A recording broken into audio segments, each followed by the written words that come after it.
The one thing I didn't prepare for here is a proper campaign name, but I suppose that's going to be up to you guys once we kind of get started here. So, until then, I have a placeholder name. Welcome to the news stories of Ralucia. I can't even say the name of the world right. Trent, help me out here. Ralucia. Ralucia.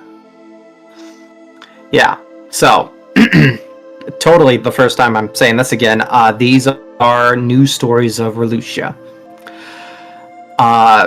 Whether or not that story is a heroic or tragic one, or some mix in between, is going to be up to you.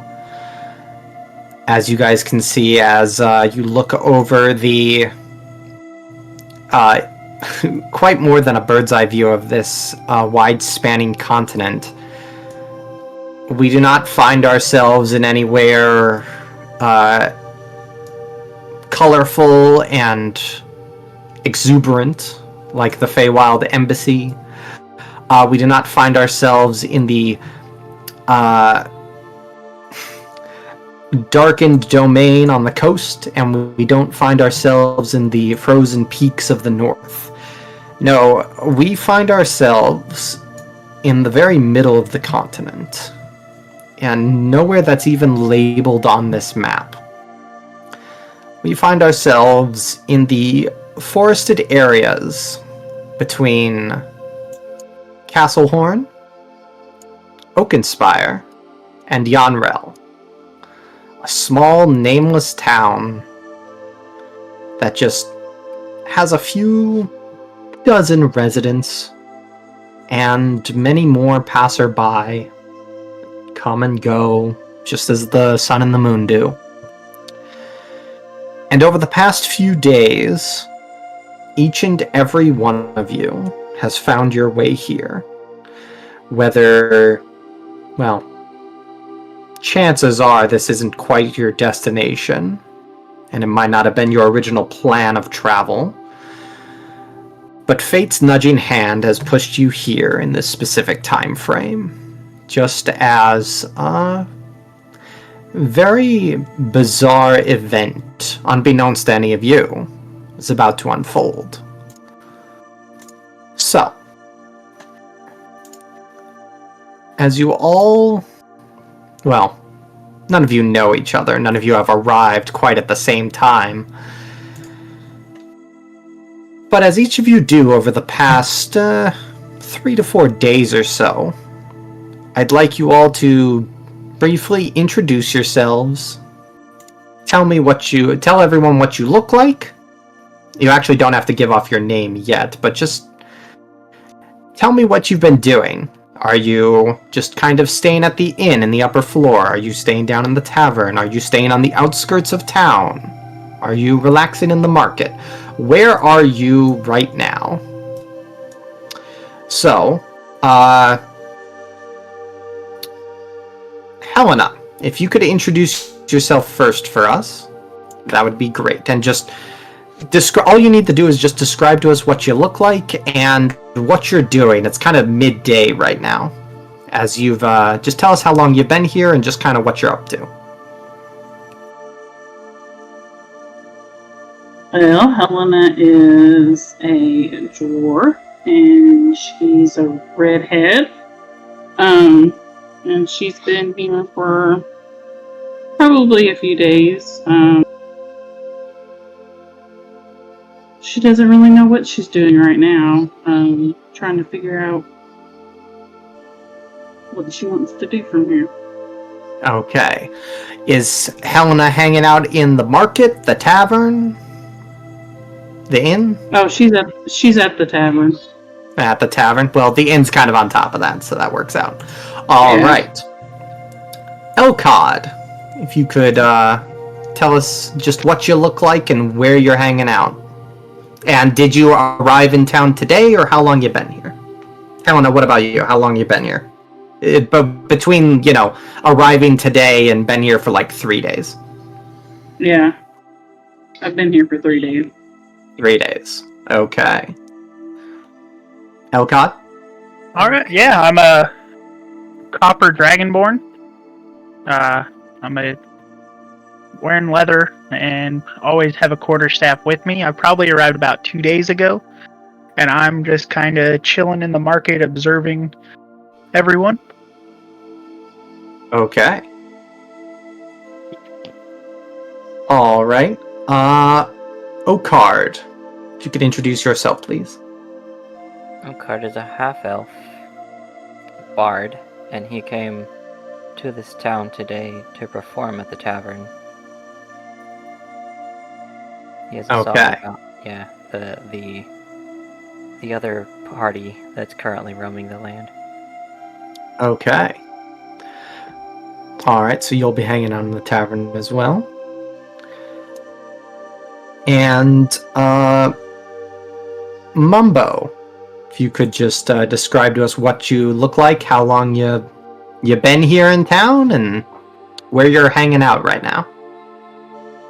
So, Mumbo is a Goliath barbarian fighter that is a staggering 7'2" in stature, very purple skin with black hair, and he's sitting out behind the inn just messing with some random potions that he's been making.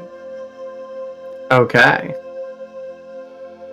And last but certainly not least, Gwahir, if you could introduce yourself as well, please.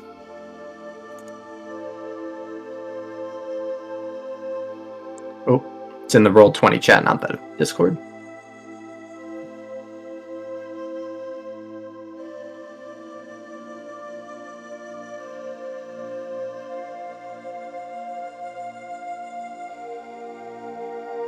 Alright, Spike, it's your go.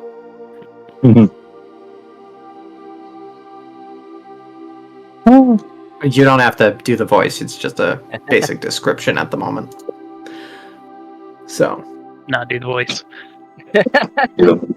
There's no dialogue yet, it's fine. Okay. So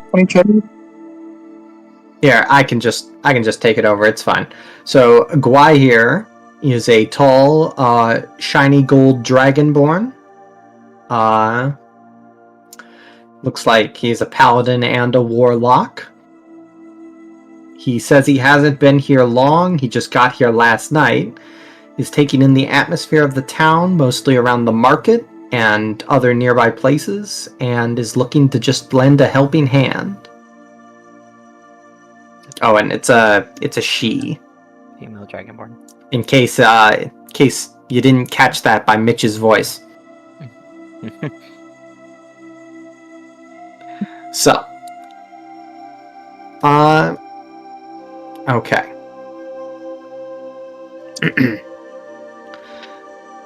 So, like I said, this is one of those towns where just people kind of leave the bigger cities. It's not even like the dedicated farm areas. It's just kind of through happenstance and just those perfect set of coincidences, enough people kind of decided to set on out and then settle down around here. They've got plenty of trees, they've got the river and the stream. They've been able to make food wherever they want, however they can. Oh yeah, I guess I should have moved you guys around to where you would be. I know Mumbo said he was behind the tavern a little bit. Okard, where did you say you were?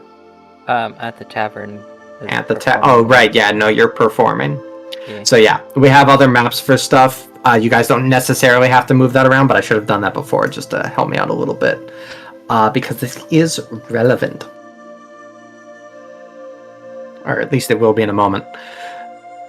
So the people here are nice enough. Even for, the Dragonborns and the Goliaths, you guys don't really get bizarre looks. Again, this is one of those towns where people pass by to get to some of the bigger cities, so they've seen a vast array of humanoids throughout their lives. They don't really see anything too odd about you. At least, your initial appearance. Your actions might be another story. And, it's kind of as the day the sun just barely peaks and noon just starts ticking down towards midnight. When something very bizarre happens. And we're gonna figure out what. One moment, guys. Ooh. Well, that's interesting. So... Mumbo, Helena, Okard. As you guys are more Helena and Okard, as you two are hanging around in the bar, and Okard, while you are playing, right as noon rolls around, some of the tankards that have been left unattended on the certain tables by patrons as they've kind of gone about their day, begin to shift along the sides of the table slightly. Not pushed by anyone or picked up by any of the tavern goers or employees.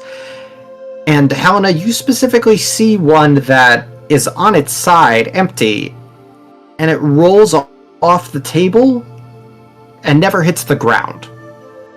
This tankard is floating in the air, and as you kind of jolt up and try to put your hand down on the table, you notice that your hand doesn't go down as far as it should because your table is starting to levitate. What do? What was in my drink? Just whatever you ordered, the basic need. No, that's what she said. What was in my drink? Exactly. Okard, do you respond in any way to this bizarre little furniture poltergeist that appears to be happening? Can I cast Detect Magic? Do you have that as a spell? Yes. Then yes.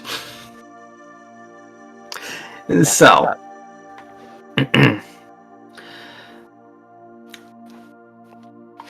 So. My apologies. One moment. I need to make sure I get this right for you. Yeah, no, I figured. What am I doing? Doubting myself. Anyway, as you continue... I'm sorry, Okard, what is your instrument? The lute, I believe. Wait. The lute? Yes, the lute. Okay. So, as you continue to play on your lute, and your Detect Magic goes off, it's a very useful spell. It actually helped you kind of get down the feeling of the different schools of magic back in the day, because that's exactly what this spell does. As you see the chairs and tables and tankards start to lift up, you definitely get a hint of transmutation magic, as they are indeed levitating off the ground.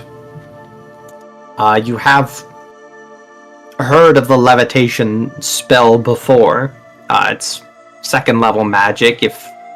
I don't know if you have that spell, but it's certainly something you would in theory be capable of casting. Or, well, you've certainly passed the level for it at the very least. But as you kind of look around, both you and Helena both, some of the townsfolk and the goers don't, the typical tavern goers don't really seem to be, alarmed or surprised. At most, the barkeep is just kind of like, oh god, here we go again. And he just kind of keeps trying to hold stuff down and literally weigh it down to a certain extent. trying to weigh it down with anything that isn't necessarily levitating. And after a couple of minutes, everything just kind of falls to the ground again, and nothing else is floating in the air.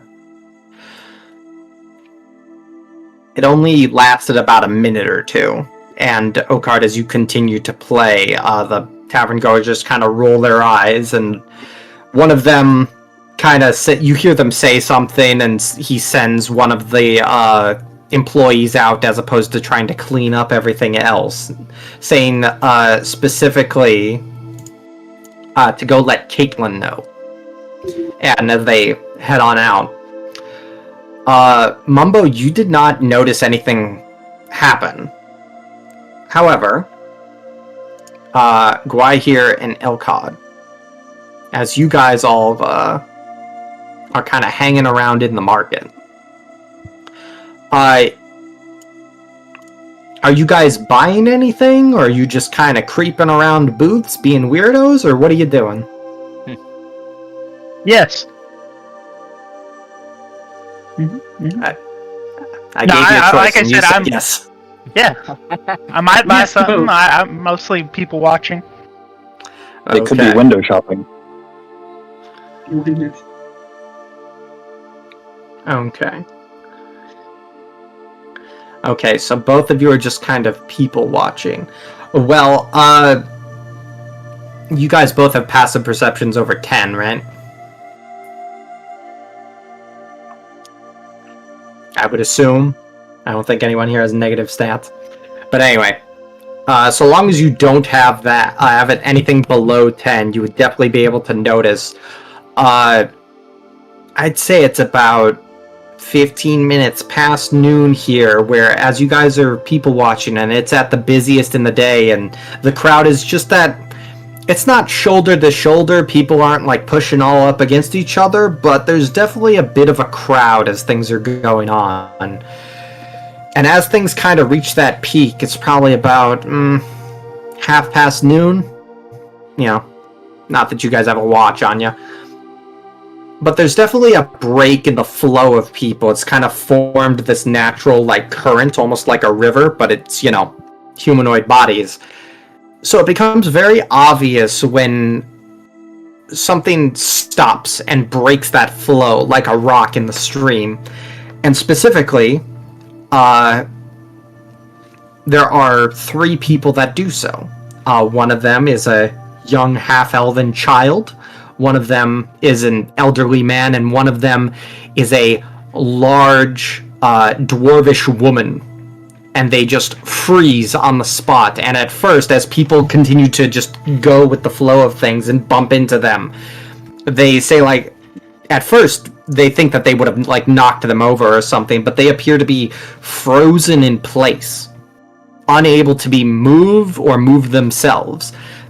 And the people are at first very concerned for them as they try to pull them around and just get them to move. And once again, someone calls, somebody says to go let Caitlin know, as they just seem to be trying to attend to these 3 people that have frozen on the spot in the middle of the marketplace. And after a few minutes pass, do you guys do anything? Because even after a few minutes pass, they are still frozen there.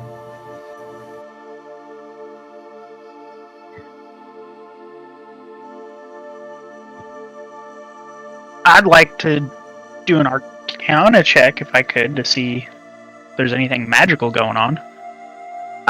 Sure. Give me a roll then. With a 20, you recognize this.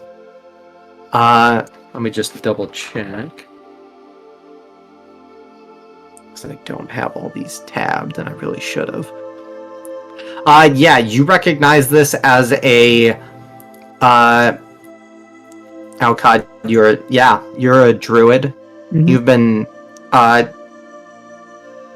Yeah, I'm not getting my dragonborns mixed up here, right? Correct. Alcod, you're the druid? Okay. So yeah, with a level 20 Arcana, Alcod, the way that druids work is that they prepare their spells, which means they kind of have to know how every single spell works, in theory at least, and have been taught it at least once in their lives, so that, they know it, quote unquote. You recognize this with a 20 Arcana as the enchantment spell Hold Person. These three people that they're not related, they were not in a group together, they are spread out across the market, seem to have just been frozen in place, seemingly at random. And it takes them a whole 10 minutes before the spell finally releases and they're moving again. The child is crying. The old man, or the large dwarven woman is just trying to reassure her friends that she's fine. And the elderly over there is just kind of has a hand to her chest and is just trying to take some deep breaths. And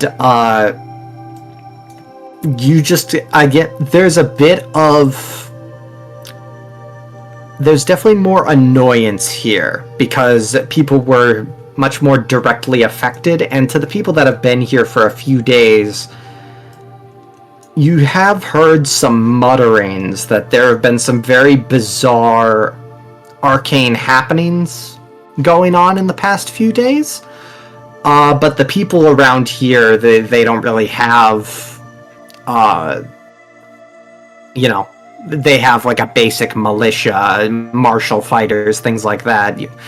You guys really haven't heard them talk about anybody that's like a big spellcaster, and they don't talk about like, them being anywhere near any kind of magical beasts or anything like that. So this sort of stuff happening, like who's doing it or what's doing it, is just, it's befuddling people. And to this point, in this case, it was just very frightening, because imagine just being on going out and about getting your groceries, and all of a sudden you're paralyzed in place. So there doesn't really seem to be anyone who cast it, and I'll tell you that right now, Elcod. You definitely know that with a Hold Person spell, you need to be there. Like, there's a certain range to this, to all spells, really. And you generally need to be around where it happens, but this, either someone's really stealthy, or that someone is, or something is not here right now. So after a brief moment of panic, everybody just seems to kind of go about their day. What do you do in the meantime, Elcod, in response? Like, what's going through your mind as you just saw three random, essentially peasant people just get arcanely frozen with magic that you are capable of casting? Well, I'm gonna go up to one of the villagers, and I'm sorry, I missed the name. Who was the name they said to go find? Caitlin. Yep, they, when they confirm... That's fine. When they noticed that, like, something was actually wrong, and it wasn't just someone, being a goofball in the crowd, they figured, like, oh, this is something magical. They said, somebody go find Caitlin, tell Caitlin. Who that is, you do not know. Yep. So I'm gonna go up to one of the villagers and ask where I'd be able to locate this Caitlin and who she is. Caitlin.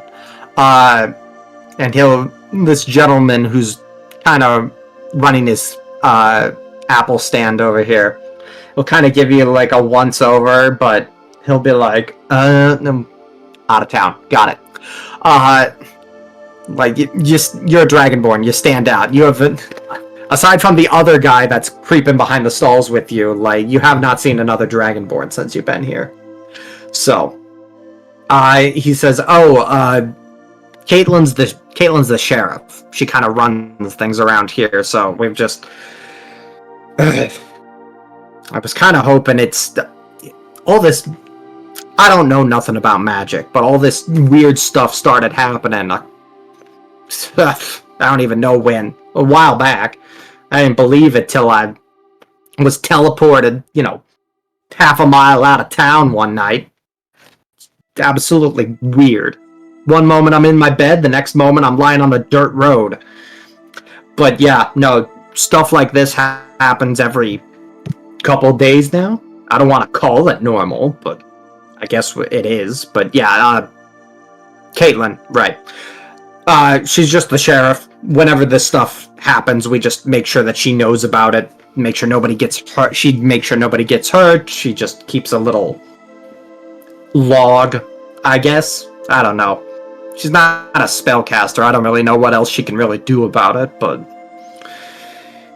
she tries. She keeps all the typical ruffians about this stuff. At this point, people are probably going to ask her to send in like a proper request to get this handled or something. But, that's above my pay grade. You going to buy an apple?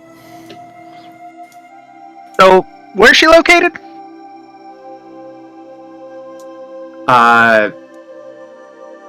She's usually off.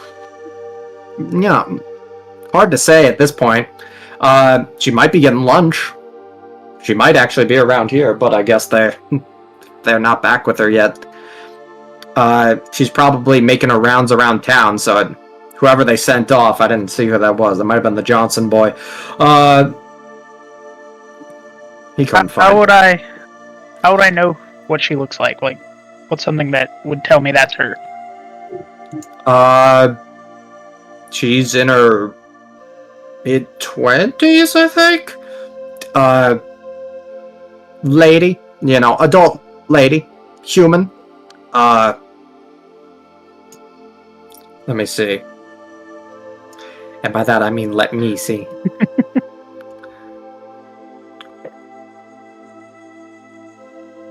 Caitlin, where's your token? There it is.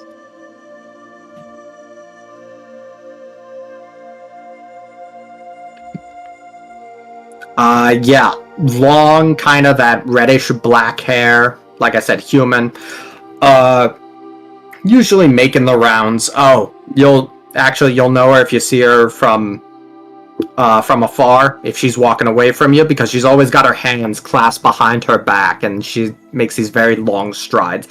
If you see her face, she'll kind of always give you like this, and he like folds his arms and like lifts them up and gives this like it's the equivalent of like, who the fuck are you, kind of like up and down. Okay. And he kind of like cracks a smile a bit afterwards and be like, but she does it in an endearing way. It's actually really funny. She takes her job seriously, but this bizarre whatever this is getting out of hand. So I don't know what we're doing. And how much for an apple? Yeah. Copper for one. Okay, so I'm gonna hand him a copper piece. All right, and he will hand you. Well, actually, he'll let you take your pick. So. All right, And I'm gonna kind of gives you a once up and down, and it's like, he's like, oh yeah, wait, and he kind of like does that thing where he like kind of palms his head with the back, palms his forehead with his hand, and he's like, if you want to find her, she might be at the tavern around dinner time. That's usually where she goes. She goes in to listen on all the yahoos and visit with everybody, so you'll probably be able to find her then. All right. Well, I will take the apple and I will start heading towards the tavern. Okay, you got a couple hours before dinner time. This is like, it's only noon right now. I'm a druid. I got nothing better to do. Gwai here.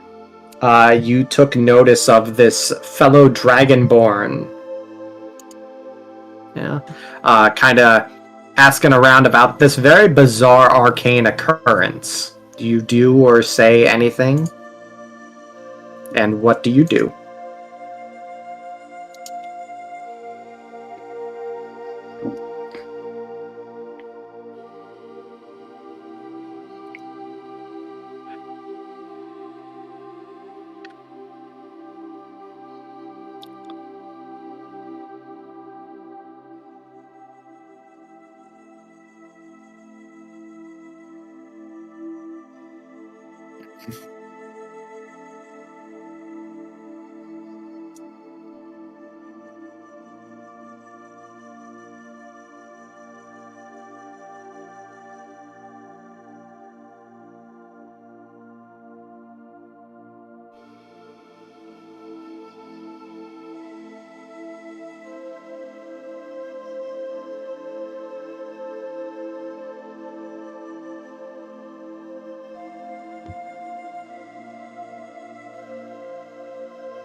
Yeah, sorry, Mitch is typing here. I thought Spike would...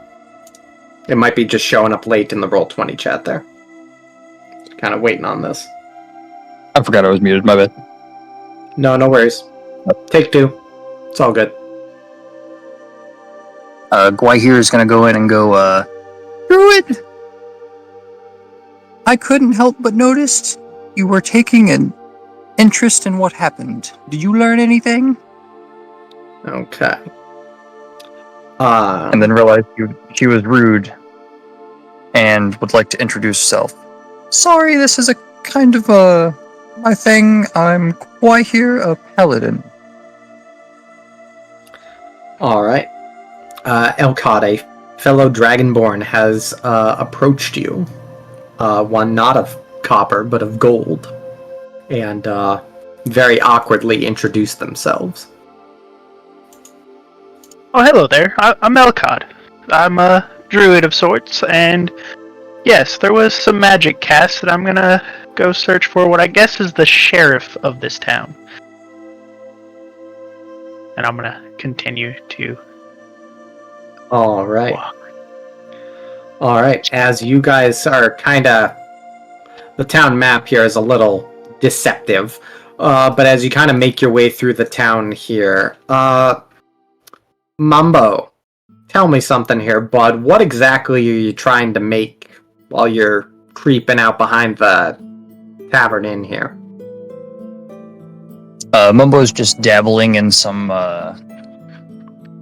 rituals that he's picked up throughout his childhood, trying to create self-medications or stuff of his own. It was frowned upon, but he still likes to practice it. Okay. Alright.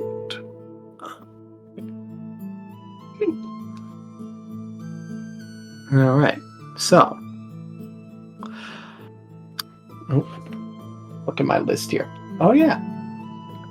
So, actually, as you are kind of just futzing around with this and looking over at your supplies, and you kind of have your bag over to your side, you actually do notice that your water skin begins to get further and further away from your hand.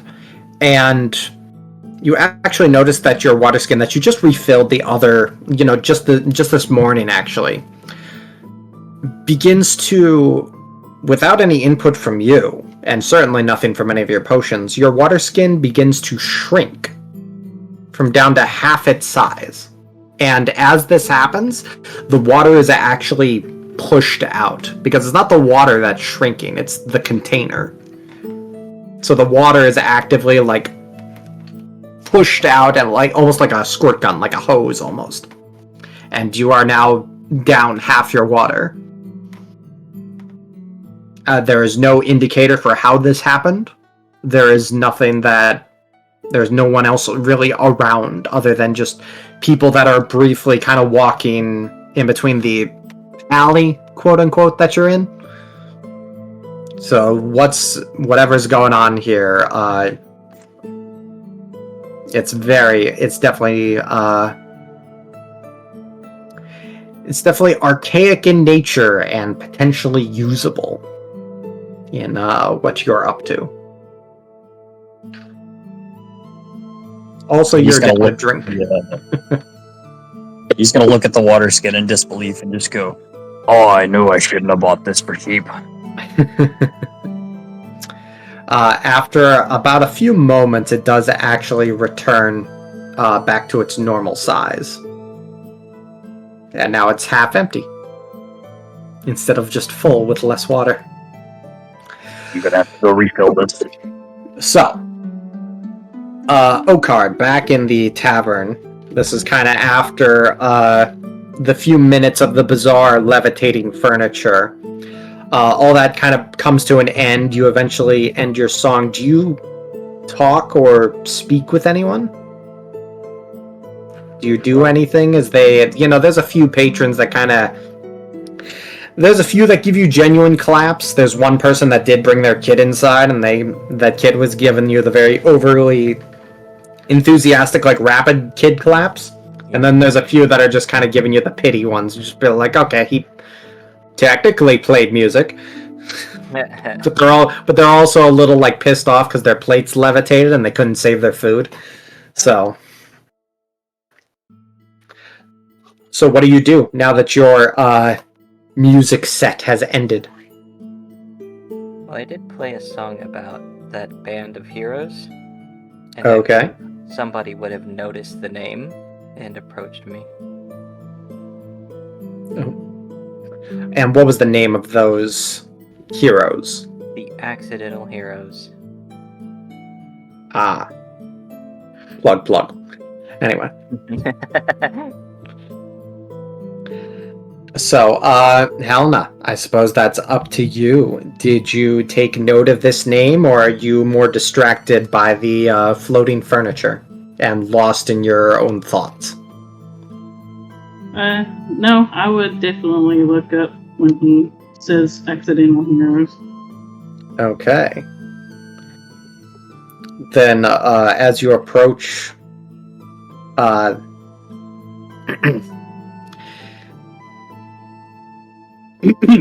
my apologies.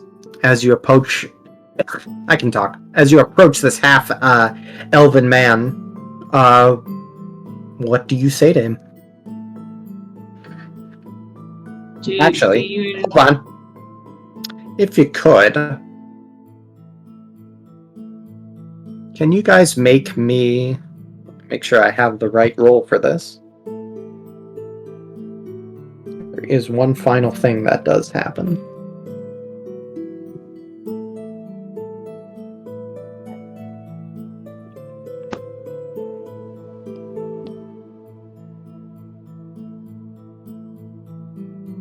Oh, okay.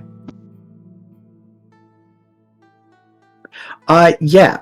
Helena, Okard, could you guys give me a charisma saving throw, please? Oh, no. I have this. Oh, take that. Mm-hmm. That's a constitution saving throw. Oh, come on. Hit the wrong thing. Okard. Oh, this is going to be even worse. Remember what I said in the session 0. Oh, never mind. We're good. Okay, I'm punishing and rolling rewarding 19. nat 1s and nat 20s appropriately. Yeah. I rolled Okay. 19. I rolled 19 on both, just so you know. Okay.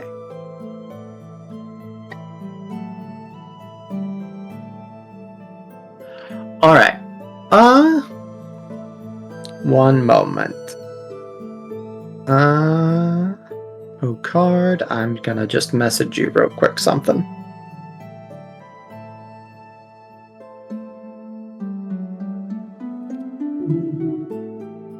Yeah, that's Alcard fumble charisma. That is pretty funny.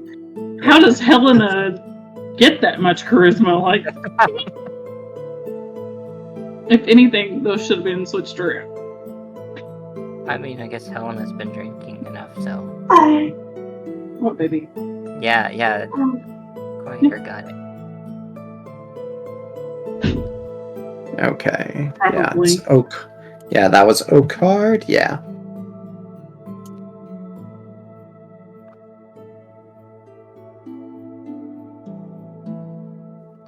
Alright, let me know that you got that message and just kind of keep it to yourself. Oh, okay. Yep.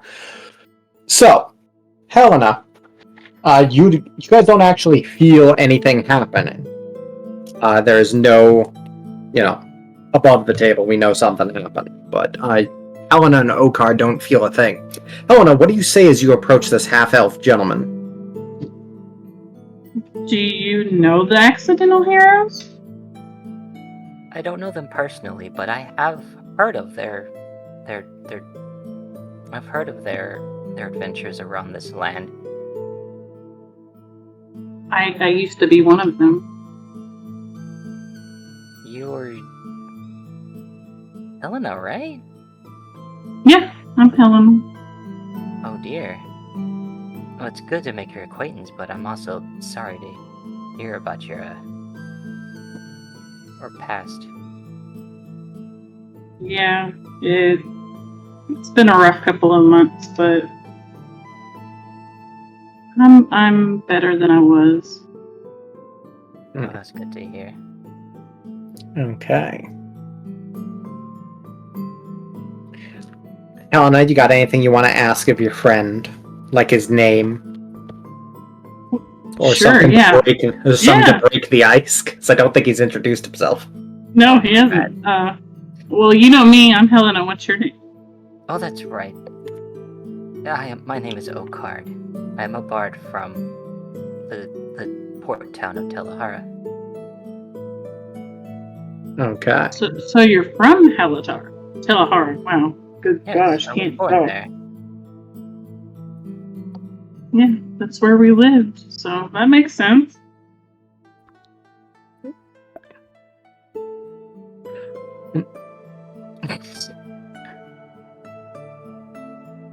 Is it Helatar? Is that how it's said? No, it's Telahara. Don't listen to me right now. I've been corrected on Wait. how I pronounce certain cities on the world map, so. Wait, am I drunk in real life? What's going on? Okard, do you think she's drunk? You might be. Oh, Lord. So.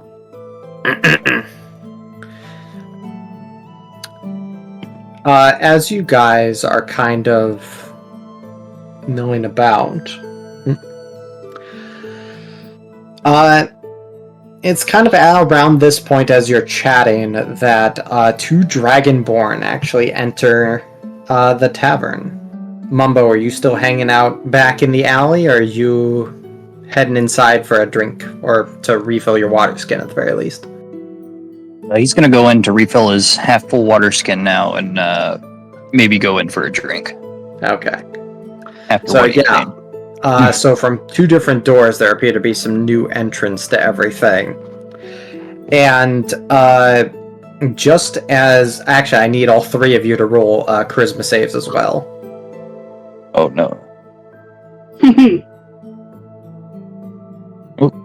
I would definitely notice somebody who was 7'2". Jeez. Ooh, okay. Ooh, garbage. Ooh, Did my roll show up? What I No. hear now, Cods did. I got a 15. Okay. Alright. Can I borrow Elcod? 6 of Guahirs and put it on my score? Right? Oh.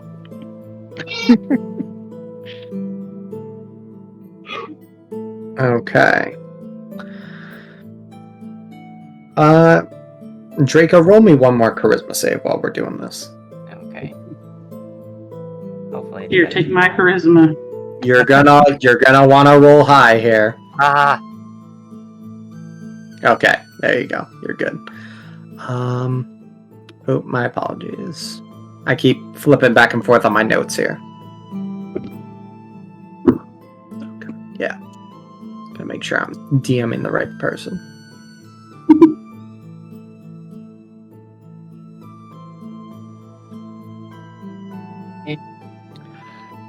Alright.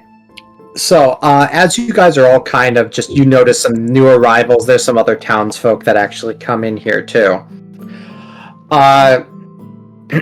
You guys actually do overhear a bit of a ruckus of a conversation to the table over to the side. You actually see these, this human and this dwarven gentleman actually get into a fight. And, they are actually, arguing, and the first thing that you hear is, "Are you serious? I'm gonna fucking kill you!" And they actually start fighting with each other. You didn't hear what they said before, but all of a sudden they just started actually physically assaulting each other. Do any of you guys do anything, or you just kind of watch that unfold? And just remember to say your character's name as you do it. Mumbo's gonna stand at the ready in case anything happens. Okar can walk up to them and cast Calm Emotions. Okay. So, there. Just There we go.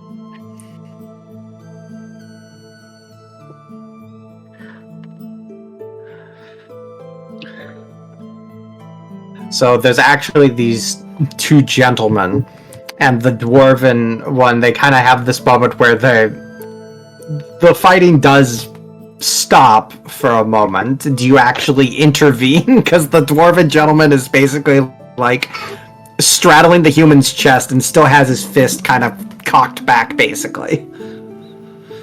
So none of you are like physically intervening as this dwarf is like assaulting this man. Quiet here, Will. Okay. Okay, Gwaihir will. So as you kind of like pull them off, do you guys like you actually see this dwarven gentleman, like it's clearly like an adult. And as Gwaihir says, not a good idea, but you see this gentleman like kind of rip his fist away from you, and he doesn't necessarily go to the punch again as the calm emotion is going. It's like, and he looks back and down at the human, and he's like, Scott, you better get the money you cheated out of me by tomorrow. I don't know what's going on, but that's ridiculous. Moron saying that to my face. And gets up and stomps off. This gentleman, who's definitely going to be bruising a black eye, is just like, what just happened? What? Do you guys say anything to this human gentleman? What exactly is going on here?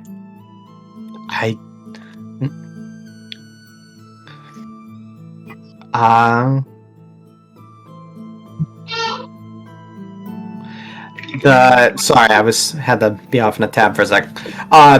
The human gentleman actually says, like, we were talking about the other night. We had a couple drinks. We had gotten a little rowdy, and you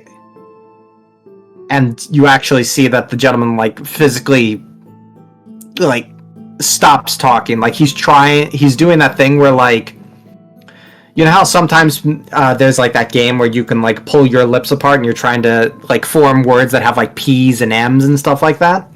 It's almost like that, but no one's holding his mouth. He just physically like can't speak for a moment. And then he says, what the? And then he suddenly just, after another moment, who else failed that saving throw? Elkad, I think. Yeah, if you could give me another one. Cool. Uh-oh. It was so close to being a 20 that hurt. Yeah. You and this gentleman are in the exact same boat right now. One moment.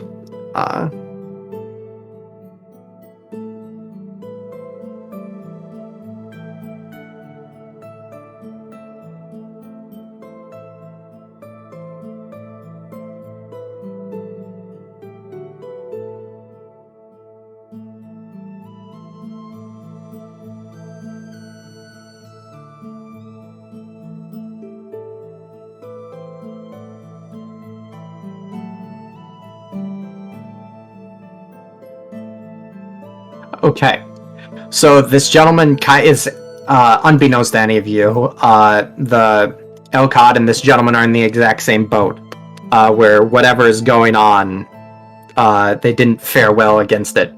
And this gentleman, at first, he just can't say anything, and then it seems he can't stop himself from speaking, where he says, I was a little less drunk than him, and he didn't notice when I may have took some of the gambling stuff from him, the chips. And he wants his money back now. And it seems this gentleman was just compulsed to admit that he cheated on a night of gambling with his friend. Anyone? Roll me an Arcana check for anybody who wants to. I can do it. Wait, Elcod, you rolled that 20 before, right? You can roll this one with advantage.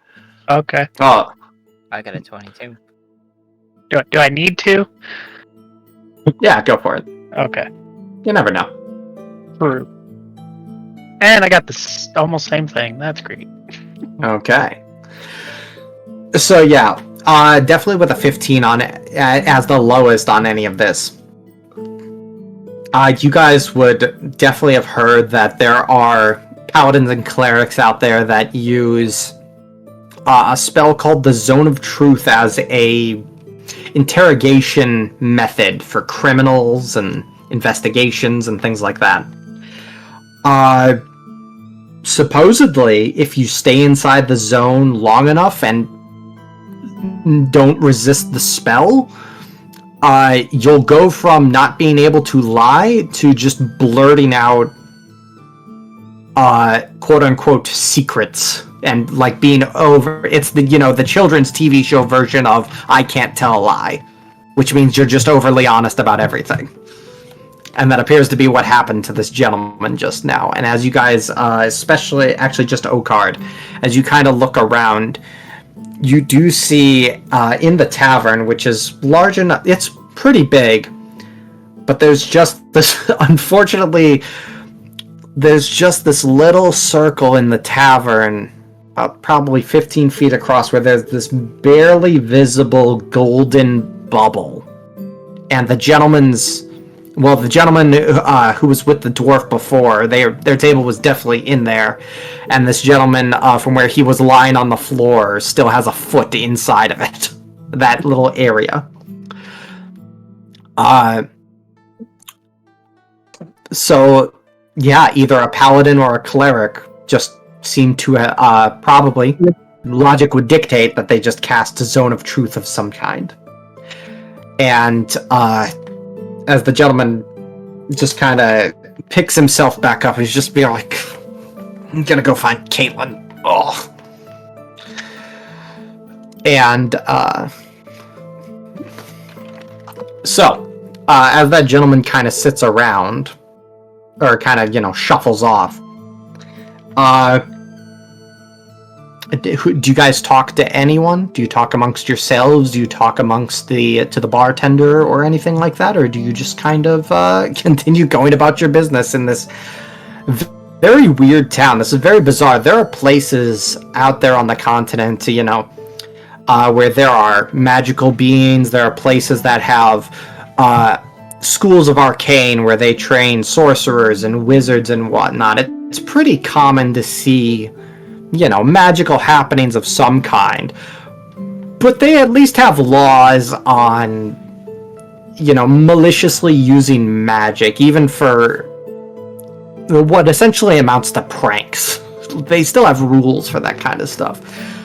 So to see so many things like this happening on such a scale is very bizarre.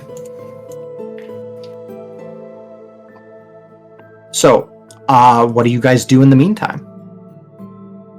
Is the guy that got beat up still in there? No, he left. He's kind of in the process of shuffling towards the door. The dwarf did kick him in the shin. Oh. Mumbo's gonna go up to the bartender and ask for a drink then. Okay. How much time has passed? Geiger's also going up to the barkeep to ask if anything strange is happening. Yep. The barkeep is kind of look at you guys. He's this just kind of stout human man. If it wasn't for his height, you would think that he was a dwarf. And he just kind of he hears that question from you, Gwahir, and he just kind of looks over to where the truth was just forced out of a gentleman for seemingly no reason, and kind of rolls his eyes. He's like, what do you think? Yeah, weird shit like this happens every, I don't know, couple days or so. sometimes multiple times a day, sometimes once a day. Honestly, I prefer it to this because when it's the one time a day, it's at midnight and it's in the middle of the market. At least that's what I heard. Some weird glob thing with way too many eyes appeared. Middle of the night. It was ravaging through the stalls and all that. It was really gross. Don't suppose you folk are doing anything with that? And he's looking at you, Mumbo, and Guy here, because you guys came up and because he recognizes you as outsiders.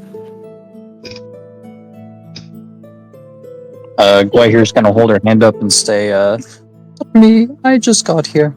Okay, and what does Mumbo say as he gets you your drink? Mumbo's just gonna give him a bit of some shifty eyes and go, "I'm not gonna cause any problems." Alright, good. Probably best to just kind of, move along. This place is getting weird. If it happens for too much longer, I might have to pack it up. This is just... I'm glad there hasn't been too much damage, but this stuff is just getting disruptive at this point.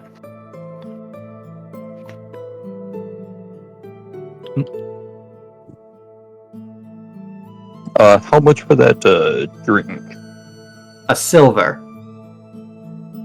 I'm gonna toss him a silver piece onto the table. Okay. So. Am I close enough to hear all this? That's up to you.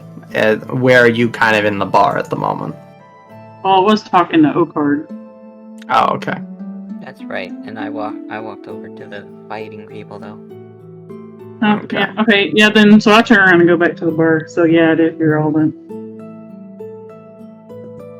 Okay. So I sit back down and ask for another drink. Okay. Sorry, I'm messing with some stuff here. Anyway, so as all this is kind of going on, you guys actually see a few people kind of all enter at the same time. Hold on. I'm missing a token here.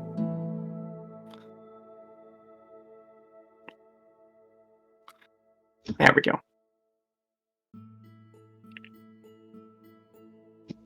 I'm going to be moving you guys to a map in a moment. So just bear with me. Because I should have had you over here to begin with. What was that? Fast traveling to a new location. Nope, just the actual tavern map that I should have had you on.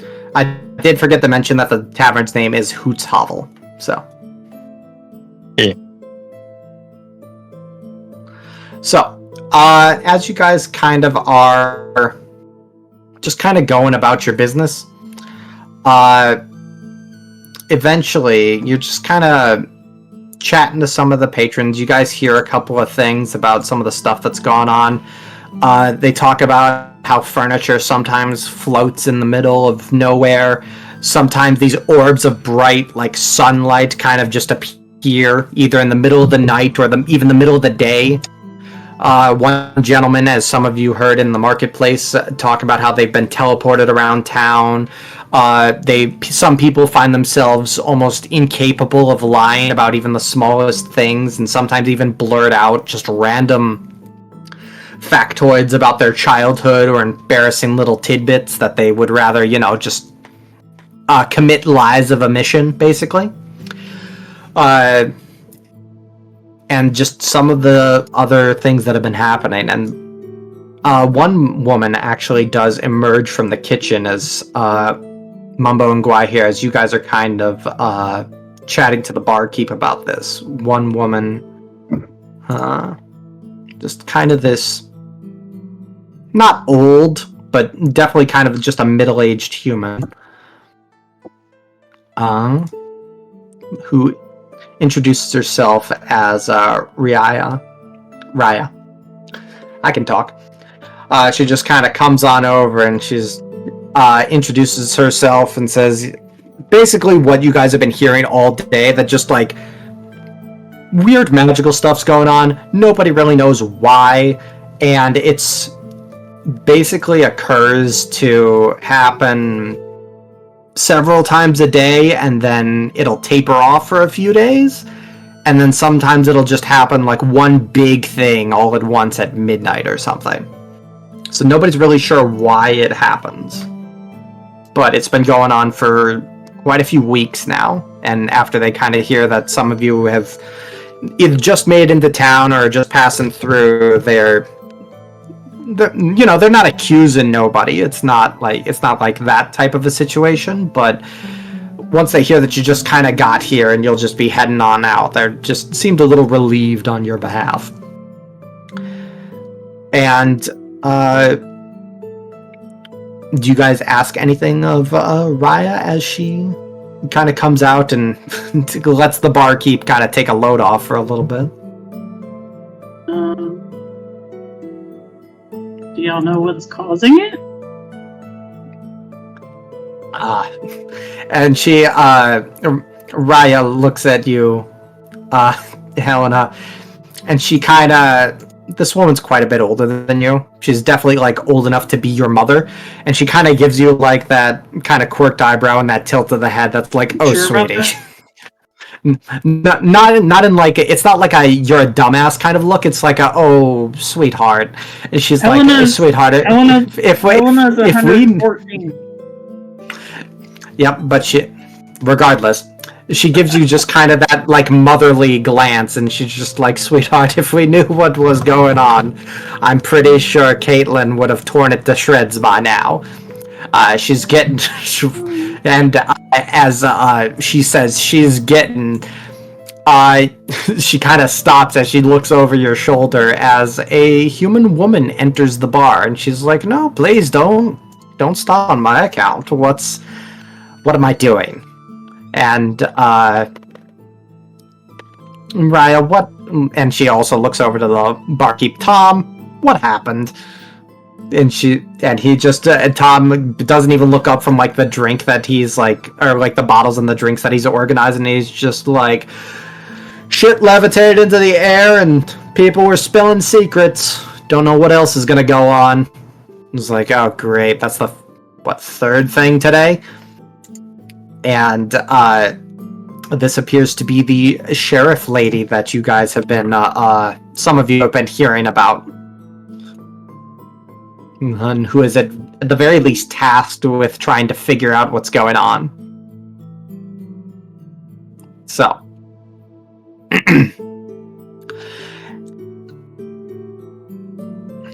So I guess a better question is, do you know where this thing is? Or what it is? And who are you exactly? I'm Helena Oakenshield. Okay. Alright, Hell. And no, I do not. I've been running myself ragged trying to figure out if there's something out there, if there's something that's gonna be hurting folks, if anything or everything is going on. You know what we've turned up? Let me run you down the list. We've got about a mountain of broken furniture. We've got relationships and friendships about a decade or more, lifetime strong for some folk that are getting fallen apart because secrets have been coming out. We've had some people that have been temporarily blinded in the middle of the night because spontaneous little orbs of sunlight have been popping on up. Raya, what's that word that the wizard gentleman said that one time? He said it was manifesting, sweetheart. Manifesting. Yeah, that's it. And some people have just been falling asleep in the middle of the town for no reason. And I think to really cast it all off, the worst thing that I think has happened is that some people have just gone plain dumb. Just like not being able to speak, can barely function. I'm surprised they can breathe, honestly. Thankfully, we've only had that happen once or twice, but that's once or twice too much. So, and you see this woman is just kind of like, she's very clearly fighting a mountain of stress, and unfortunately somebody said something stupid, and she's kind of like, she kind of catches herself and she's like, I'm sorry. Y'all are, and she kind of like looks around at everybody, and as most of the patrons have either been at other tables or just kind of moved on with their day as they've got, they've got stuff to do. You guys are guests here, and there are a few others around the bar, but some of them don't really seem to care as much, and you just be like, y'all are new here. I take it nobody here is, you're not here, you're not doing none of this, are you? I wish it was as simple as all of you just kind of coming forward and admitting it, but, I gotta check everything. As Gwai here moves over and tells her to take a load off, she just kind of says, "You're Peach, but I won't be staying long. I'm just here to check up on things." What were you going to say, barbarian. I'm just a barbarian. I don't know none of that dark magic stuff. Yeah, well, neither do we. The most we have spellcasting wise is that poor bloke that came up here and basically been bleeding out on one of the inn beds for a couple of weeks. So, unless I don't really, and as she kind of says that, there is a gentleman who walks down the stairs and kind of enters the bar here, and you see this very well-dressed human man, and he says, I'm sorry, with a very, very exhausted voice. He's like, "Oh, my ears are burning. Is everyone talking about me?" And he kind of like comes over and plops down into a chair here. And Raya immediately goes over to him and be like, "Oh, Robin, sweetie, you're finally up." She says, "Yeah, can I get," and she says, "Of course, sweetheart, just bear with me a moment, I'll be right back." And she heads on back into the kitchen to get him some food and whatnot. You'll actually see Caitlin also make her way over and say, "Glad to see you're up and about, Sir Robin." And as he kind of, again, this man is like, he's not hunched over, he's not lying on the table, but he's got both elbows on and he's like holding his temple with one hand. This man, don't let the token here fool you, like that's how he is at default. I don't have a token version of this. This man is haggard. His eye bags have eye bags and he is breathing heavily. Like, part of that you could assume is hunger, part of that you could assume is dehydration. A part of that is probably the fact that he's got some bandages wrapped around, at the very least sticking out from underneath his shirt. They seem to have come undone a little bit.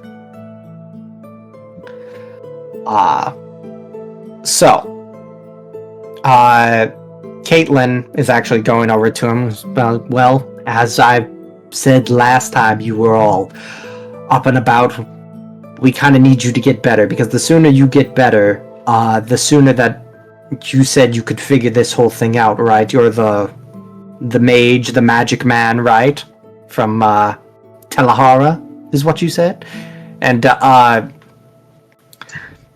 he actually says, it's like, well, I'm technically, I mean, I'm from Duskhaven, but yes, I can.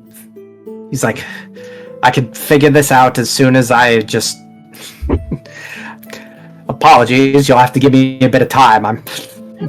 I don't know if you've ever had a crossbow bolt in your gut, but takes it out of you a little bit. So, based on just kind of what you guys are watching, as I assume you're all just kind of people watching like a bunch of weirdos, Caitlin the sheriff appears to, seeing as how she knows that Robin is capable of casting magic, appears to want to get him to track down and figure out whatever's going on in the town. And unfortunately, Robin doesn't think that he's capable of doing that because he's recovering from some injuries and supposedly some extreme exhaustion. You guys What do you guys do? The floor is yours. Will we be able to heal him? Who's asking that? Oh, card. Card? Yeah. I mean, if you're capable of healing. Yeah. I mean, Oh. how do you approach this situation? Okay, Card, noticing his wounds and Oakheart's, versed in healing magic.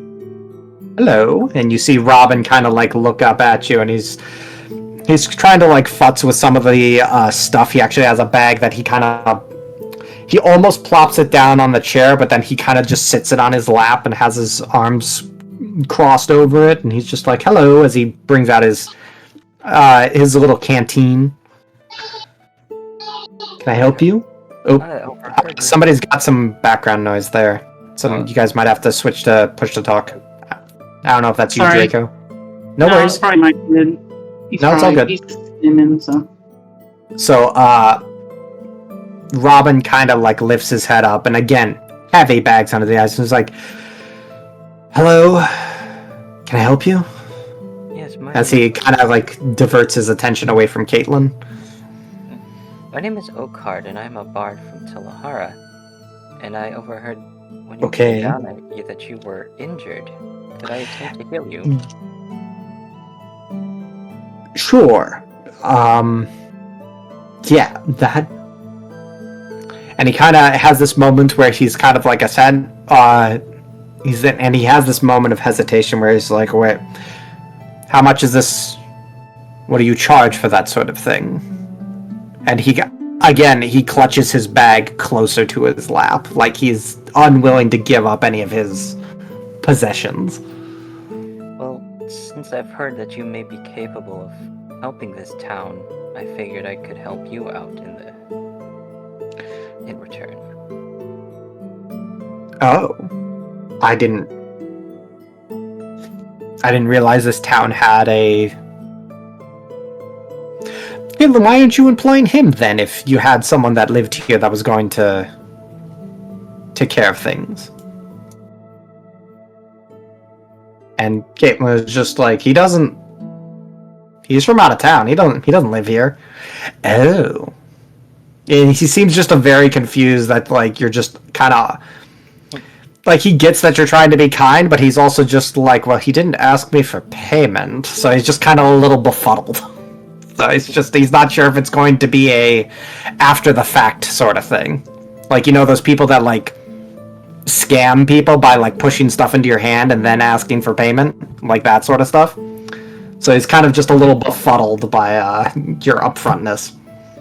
Yeah, that's understandable. So, I mean, if you're offering, I'd love to get these bandages off. They don't exactly mix with my vestments. And you'll notice, like, he's wearing very nice clothing.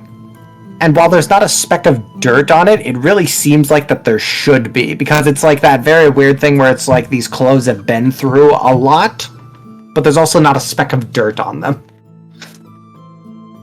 So, and as you kind of give your confirmation there, Oakheart, he does hold out his hand. What do you do? Healing word? Okay. Alright, so he was kind of, like I said, he kind of had his hands crossed over the bag in his lap, but he also kind of had his elbow kind of tucked in towards his side, like lower on the left. And as, what word do you choose for your healing word? Like, what do you say?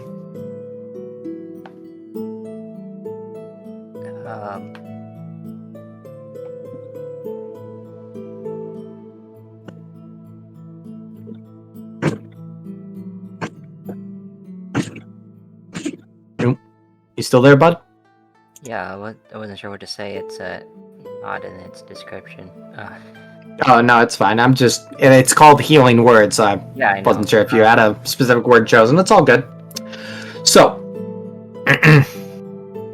as you just, like, literally say healing word, it's kind of that, that point for a lot of spellcasters where they're not quite to the point where they actually have to say the spell's title to cast it.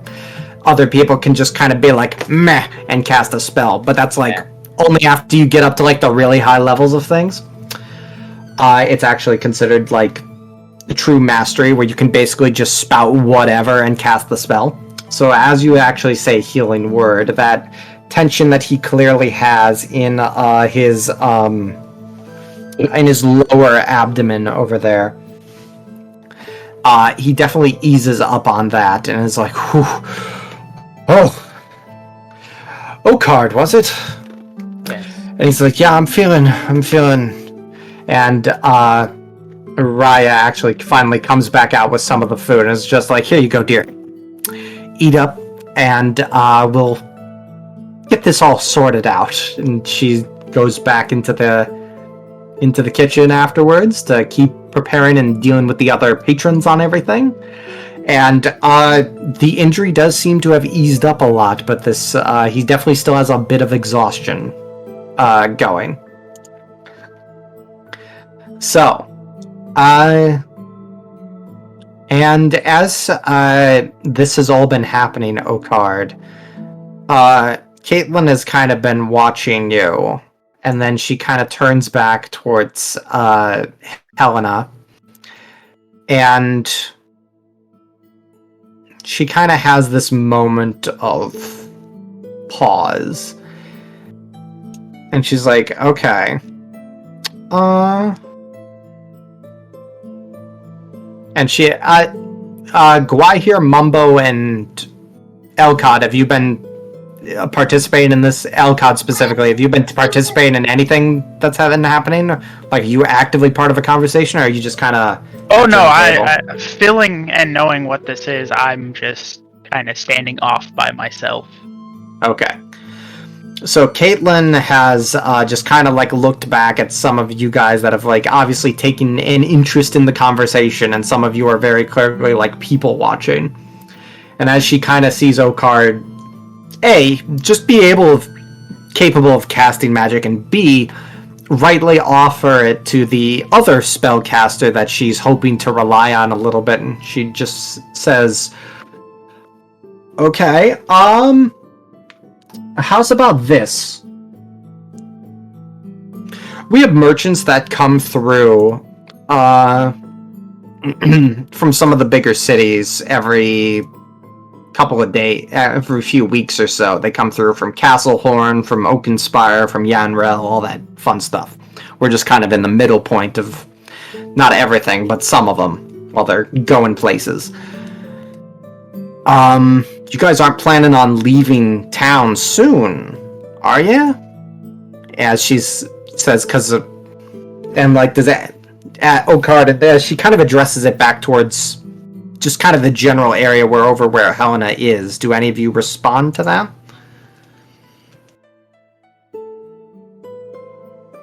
Mumbo's gonna stop sipping from his pint and go, I was just passing through, but things may arise before then.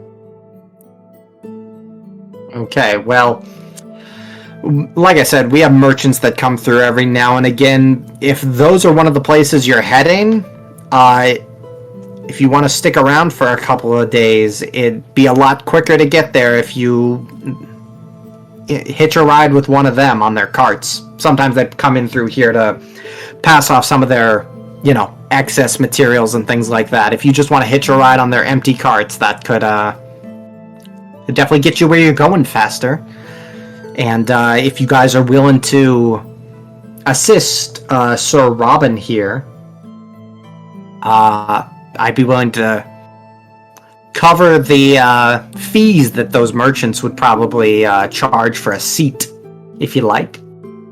And she's essentially offering to hire you guys to just kind of help out Robin and sort out this weird little arcane issue the town's been facing, in exchange for basically a faster ticket to some of the bigger cities that actually have names. And she kind of puts it out to all of you because she's noticing that the crowd around here is kind of outsiders that are either passing through or don't have a whole lot of, they're not residents So she just kind of puts out that offer, hoping that you'll just kind of think about it for a little bit. Boy, you're gonna say, I'm no mage or anything like that, but I do like to help out when I can. I'm in. Okay. Does anyone else respond? Oh, Card. What about you? You are standing right next to Caitlin. This sounds agreeable to me. Okay. Anyone else? Caitlin kind of looks over at all of you, like kind of meets your eyes one by one. She's kind of just... It's not like she's shoving off the issue onto someone else, but this is like magic stuff. And she's very much just a, like, quote-unquote, a lady with a sword. Like, the worst she deals with normally is, like, the occasional thief or, like, some rowdy drunks. Like, she doesn't deal with this kind of stuff. Maybe the occasional monster. But this is completely outside of her wheelhouse. So she's hoping, after witnessing that Okard is actually also capable of casting magic, that you guys can just kind of... Similar to like an informal quest, just kind of figure this out and stamp it out before they actually have to go request help from the bigger cities and whatnot. Elcod will quickly say, I'll help! Okay. So, currently we got Okard and Guai here. Mumbo, what about you? Mumbo's gonna down his pint real quick and slam it on the table saying, I'm in. Okay. Helena? What's going through your noggin right now? She got real nervous when she said Oakenspur. Yep. I saw that. You're sweating bullets right now. Yeah. She's just gonna stare at her cup and just forget it and just toss it back, slam it down, say, I'll join. Okay. And Elcod? Or Elcod. Elcod said I'm in. Oh, you said you're in? Yep, Okay, yep, very quickly. Like, very... She kind of like brings up a finger in like one of those like oh okay moments, and then just kind of is just like she kind of gives you like a once like an up and down, like just like how the market the man at the market kind of described, and is just like, oh okay. And you don't know if that is like you just have the aura of a spellcaster, or the fact that you're a dragonborn, or what's going on. But you got her approval, apparently. She definitely know that I'm like biting my lip, like trying not to speak more. Right. All right. So, Caitlin does say, it's like, okay. Cool. You five, just help Mr. Robin out with whatever he needs. Figure out where this is coming from and just take care of it. And just try. Like, otherwise we're gonna have to actually call in people from the big cities here. So, I will leave that all to you guys, and I'll be on my way. Thank you so much for your help. If you need help, just ask around. I'll probably be either here around dinner time or at the market. Or just patrolling around town like you will be. And she will just head off. So, it's about 8 o'clock. At the moment, you guys have entered into a town that has very bizarre arcane happenings going on. You have met some of the townsfolk. You've met a very concerned tavern chef. A very out-of-her-depth town sheriff. And a formerly injured spellcaster. There's a lot going on that you guys are going to have to take care of if you're going to kind of essentially get those free tickets to the bigger cities. So, personally, I think now would be a good time for us to take a bit of a break. Just, get up, stretch our legs, grab some snacks, drink some water, all that good stuff. And then we can continue on. I'm thinking about we come back around 8:10. Sounds good. Does anybody have any questions or anything they want to clarify before we kind of move on with things? When you use a spell out of combat, it still uses a spell slot, right? Correct. Yes, unless it's a ritual. Good. Okay. How long does this cone last? Oh, the Zone of Truth thing? You're good at this point. Okay, because I was about to cast Dispel Magic, so I could go talk to this dude. Yeah, you were biting your lip because you are about to spill some childhood secrets. Mm-hmm. So, like I said, we'll come back in about 10 to 15 minutes. If you guys want to kind of discuss theories or strategies amongst yourselves, that's perfectly fine. Otherwise, hit up the bathroom, drink some water, grab a snack, and I'll see you guys back here in a little bit. All right. Cookies.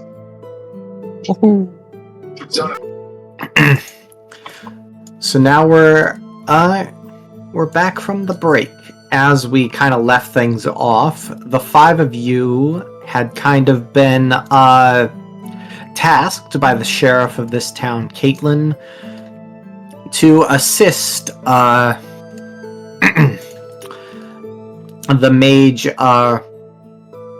I can remember his last name. His last name is Robin Twarb. As to uncover the bizarre little arcane happenings of this town. You haven't known Sir Robin for very long, but what little you know about him is that he apparently has supposedly magical abilities. And he's coming off from a recent injury. There was a crossbow bolt mentioned, and some severe exhaustion that apparently has had him up in bed for days. As the chef from the tavern was describing, there was actually one part that I totally mentioned before, where she'd mentioned that while it is in the afternoon, that he was just getting up now. Like, he had supposedly been sleeping all the way past noon due to just the sheer amounts of exhaustion that he has, and it's not clear on the token, but I'm telling you, it's clear on its face, damn it.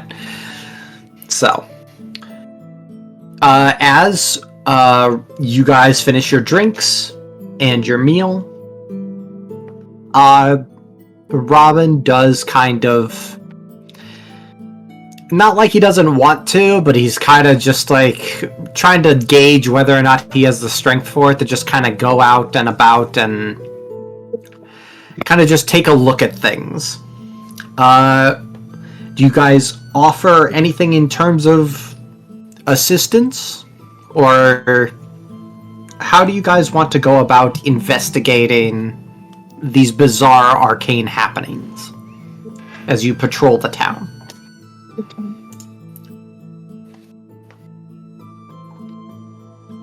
Are you guys gonna do nothing? Are you going to offer some of the spells that you guys have been utilizing previously? Are you gonna try something new? Oh.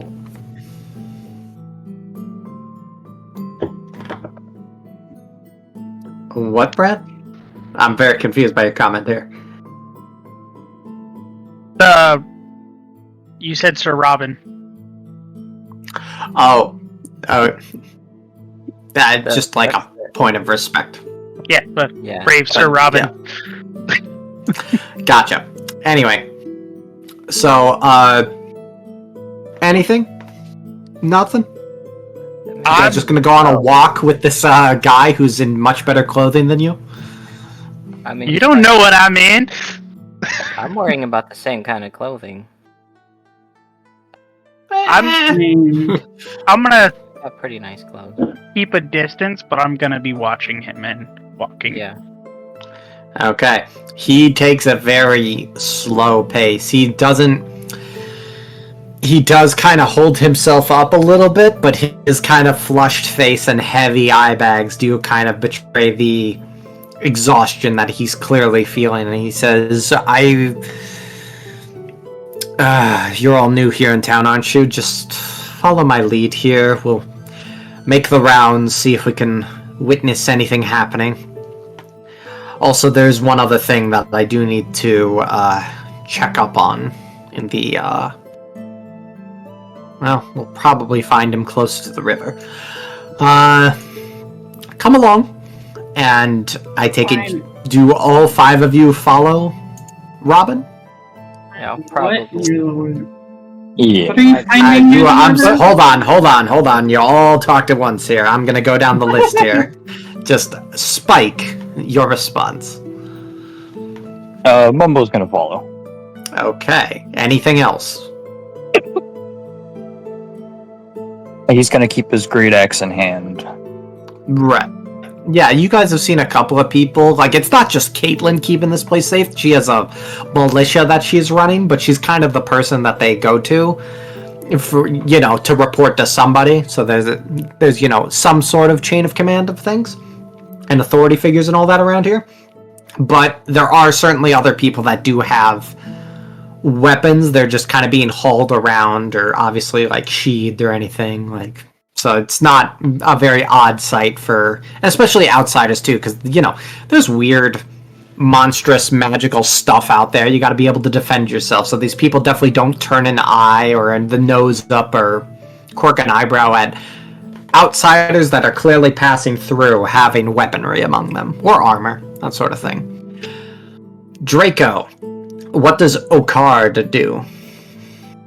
He'll follow along, but he'll stay somewhere in the middle of the party. Okay. I don't. If you're just FYI, if you guys are all hanging in the back, that basically means you're just letting Robin walk by himself. So No, well, not he's in the back. just if you're all in the back, no one's in the back. Yeah, if someone's following him, I like I'm to following stay him. behind Robin. because I'm behind him, Yep. so. Yep. So, Hazardous Brad, what does Elcod do? What time did you say it was? It's definitely like well into the afternoon. Robin, Okay. again, just due to his exhaustion, definitely had to take his time eating the meal that he was set out with, and it was the chef made sure it was a hefty one so that he could definitely be able to recover some energy. So Okay. I just want to make sure it wasn't closer to nighttime because no, something it's not. said that I definitely want to go to the marketplace around nighttime, so I just want to make sure I will be Right. close-ish to him, but Like, not. is anybody gonna walk alongside him? Yes. Yeah. Gwahir is. Why here he is? Gwai here and anyone else? Mumbo. Mumbo, gotcha. Okay, so Gwai here. So Helena, where are you? I take it you follow everybody as well. Yeah, I'm right behind him. I want to know what's near the river. He said something about something being near the river. He said he had to check in on something, and then he said, "I will probably find him near the river." Yeah, who's near the So, river? do you guys talk to him? He's here too. That's what I'm asking. You can feel free to talk to Robin. Robin. Okay. Who's Yes, near the river? Miss. And he kind of like holds his hand out to you because like he didn't get anyone's name except for Okard. She shakes his hand and says, "I'm Helena." Okay, I take just for the sake of my sanity, I take it you all introduce yourselves. Yeah. Okay. It's like, well, For the sake glad of I'm your just sanity, I'm gonna say no. Okay. Again, I'm very wary about this guy.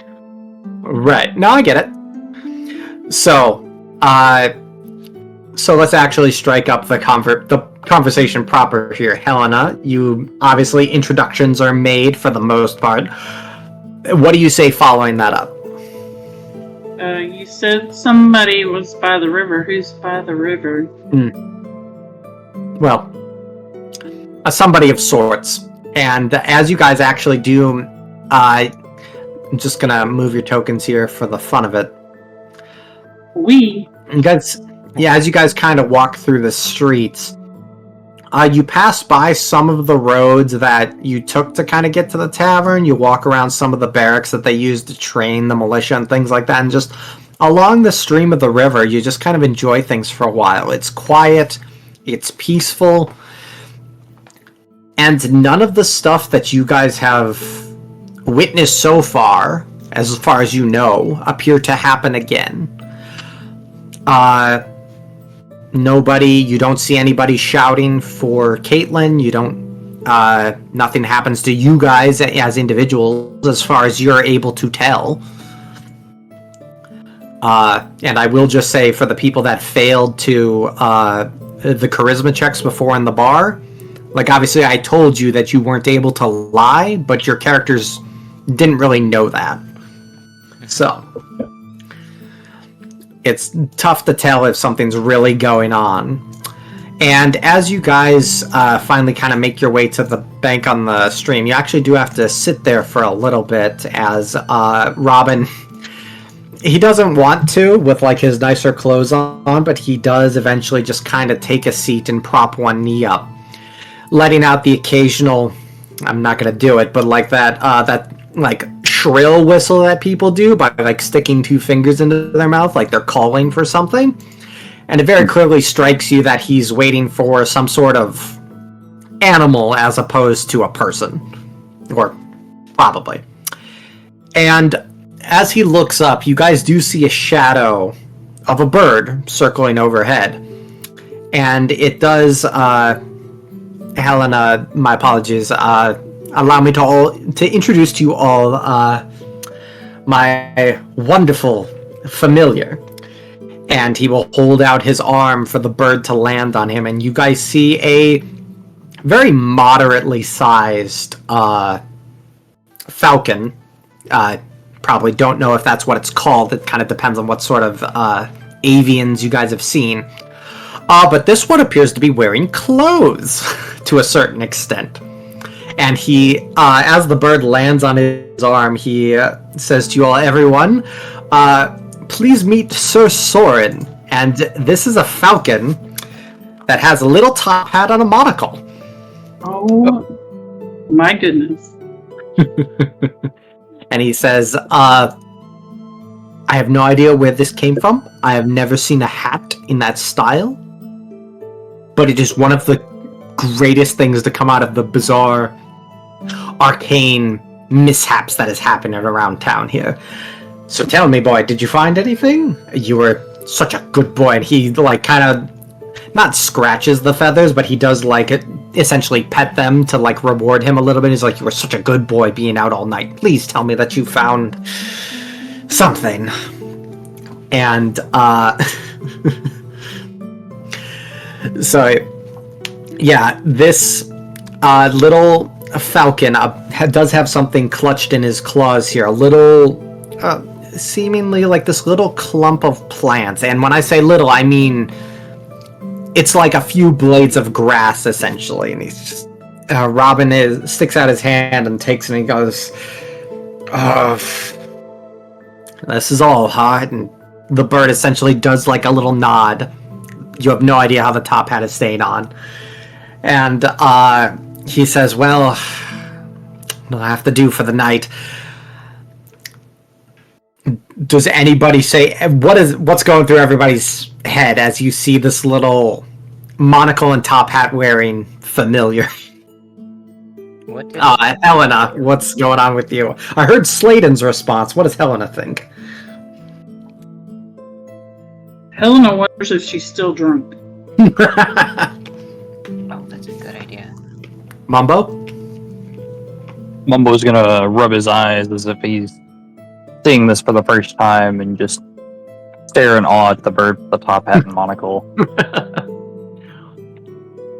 Okay. Guai here definitely touched the brim of an imaginary hat and tipped to the bird. Anything else? He introduced Why here herself also to you. introduces herself. Okay. Just kind of introduces himself to the bird. It's like, yes, this is... Oh, I forgot to mention. His name is Sir Soren. Who? The bird's name. bird's name? Yes, he calls him Sir, and he Soren as an obvious pun. So, and he basically does explain that whatever weird magical mishaps have been happening, for some reason, it conjured the hat and monocle for him, for his familiar. It is one of the weird, like, non-hostile things that has happened, and he has no idea why. But Sir Soren seems to love it, and Robin doesn't have the heart to take it away from him. Okard, Elkard, we'll get to you in a second. Okard, do you have what's going through your mind with this as you hear Robin's explanation? What did the bird bring? He seems to have brought, like, it's not actually grass. It seems he have brought, like, leaves still on the stem. Like, it's essentially like some sort of herb that he's found for him. That, based on context here, Robin sent him out for all night to try to find a large amount. Because when he was handed what Sir Soren had found, he said, "This is all, well, it'll have to do," is what he said. And then Elkad, you just immediately wanted to talk with this creature, this familiar, as you cast Speak with Animals. Yep. Uh-huh. Okay. So yeah, who wants to take the floor here in just questioning everything? Can I figure out what the bird brought? Like, get more details on it. You can give me either a nature or... Yeah, just either a nature or survival check. Your choice. Or I could ask the bird what he brought. Yeah, I could. I can speak with animals, so... I just cast it on myself. Yep. Okay. So Okard, with a 12, you definitely recognize that it's not just like... It's clearly not just like random grass or leaves or anything like that. It's definitely... Given both just what you know about what goes into... like different types of potions and different types of medicines and things like that, it was very clear that Robin sent his familiar out for some sort of, resource scavenging, essentially. And he just hasn't been able to find a whole lot. But as far as what it is exactly, probably don't know. Elkad, as you cast Speak with Animals, it's... Sorry. As you kind of cast that, you actually hear Sir Soren speak back to you, and he says, well, the young master sent me out for, he's been having trouble sleeping recently, and he just needs something to give him a little, kick to dreamland, to the ethereal plane. And as you're all saying this, Helena, Mumbo, and Okard, and Gwai here, you all hear it too. Sir Soren is talking in common. Oh, that's great. Oh, wow. Yep. Okay. And again, Robin is just like kind of stroking his feathers. He's a remarkable bird, isn't he? My master was gracious enough to awaken him when I graduated from my studies. Graduated. Made excellent headway in my studies. And, so yeah, this is his familiar. It does not appear to be one of the summoned spirit familiars that you can just resummon again. This appears to be a real falcon that has like a measure of intelligence going about him. A measure? He can speak common. Yeah, no, it's like... That's a large measure. Yeah, it really doesn't match. He doesn't have lips, so a lot of the sounds just like seem to come out of nowhere. It's almost like a parrot, It's very bizarre. But,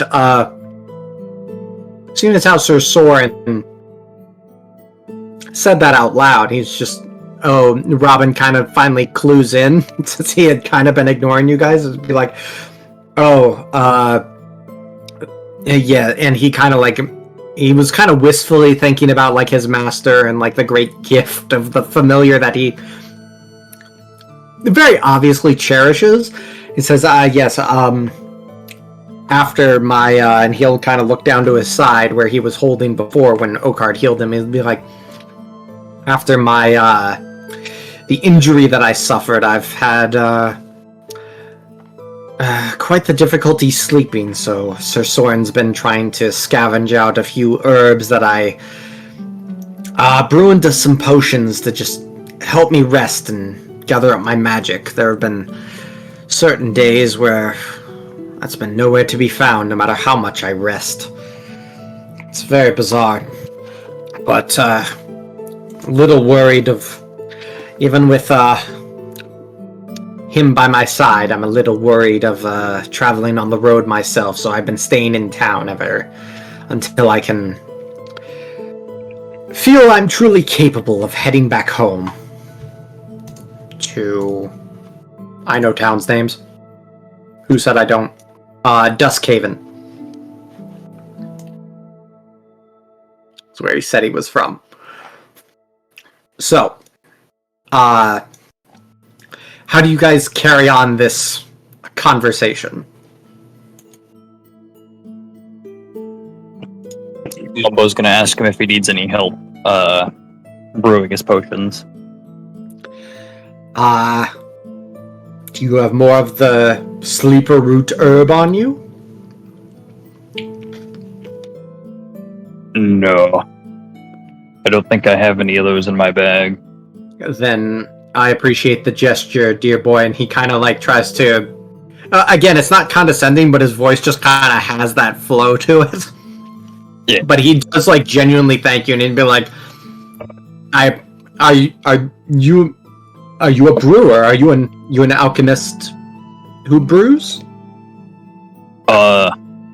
In my previous village, I've done a bit of the dabbling in the rituals and arts of medicine and... Okay. You got my hopes up a little bit. Well, I genuinely do appreciate the offer, but unfortunately, without the root, there's not a whole lot else that we can do, and either we've picked it dry or there's just no more to be found. Well, that's kind of the same thing.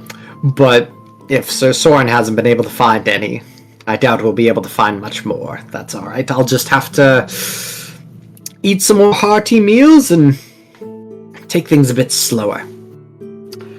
But I think I can give things a little bit of a go.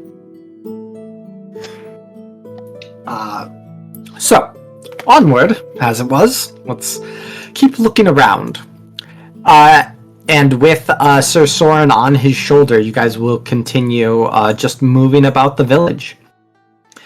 Do you guys investigate anything? Do you carry on with the conversation and, pseudo-interrogate Robin, as some of you seem to want to be doing? Whitehair's gonna say, if nothing else, the barbarian can help you sleep the quick way.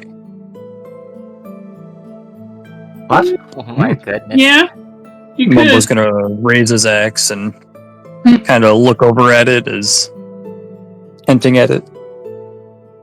Yeah. Sir Soren's gonna kind of whisper into his ears, like, Sir, who are these folk? Why are we mixed up with them? It's like, shut up, we'll be fine. Helena's in the back chuckling. He kind of like you guys don't really have him surrounded per se, but he's kind of just like, he's not sure how much of that was a joke. He is surrounded, Basically. So, and he turns to you, Mumbo, and he said, you said you were a brewer in your last village. Where was that exactly? It was of the, Yeah, let's see how well you guys have your backstory notes backed up here. I got all my notes right here. What are you talking about?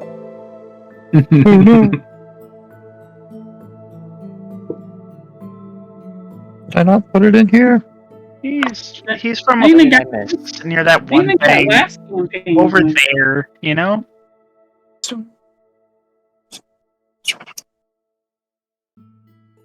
You're also talking to the one who couldn't say Telehara earlier. Just remember. He's from that one town that's really famous for that one thing. They also do that other thing, you know? Oh, but of course, I know that town. Oh, yeah. It's not Lahara, but, you know. From No. the Kamchatka Mountains. Okay. It was like, bit far north for me. And as you guys, those are in the most northern part of the map, of the world map from before. I'm afraid Mythun is about as far north as I've gone. Most of my time has been spent in either Duskhaven or further south than that. But like I said, I was ended up here after I was coming from Telehara. So that's interesting. Like I said, never been that far up north. And how are you guys investigating for anything? Because again, you are still on the job. Are you guys doing anything to try and investigate for stuff, or are you just switching to full-on interrogating Robin here? Yeah, I was thinking there's probably a point of interrogation I might have, because I overheard him talking about Mythun. You said you've been to Mythun. Could you elaborate what Yes. you were doing there? Oh, well, hold on. This isn't me, like, stumbling. I need to make sure that I have, like, the notes and everything on this. Wait a minute.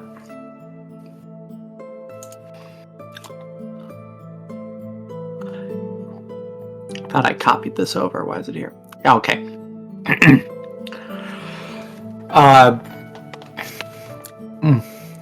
In Mythun, well, originally, like I said, my school was down in Telehara, and we occasionally ventured out to farther cities. There's only so much that you can really do there, and only so many people it can house, you know.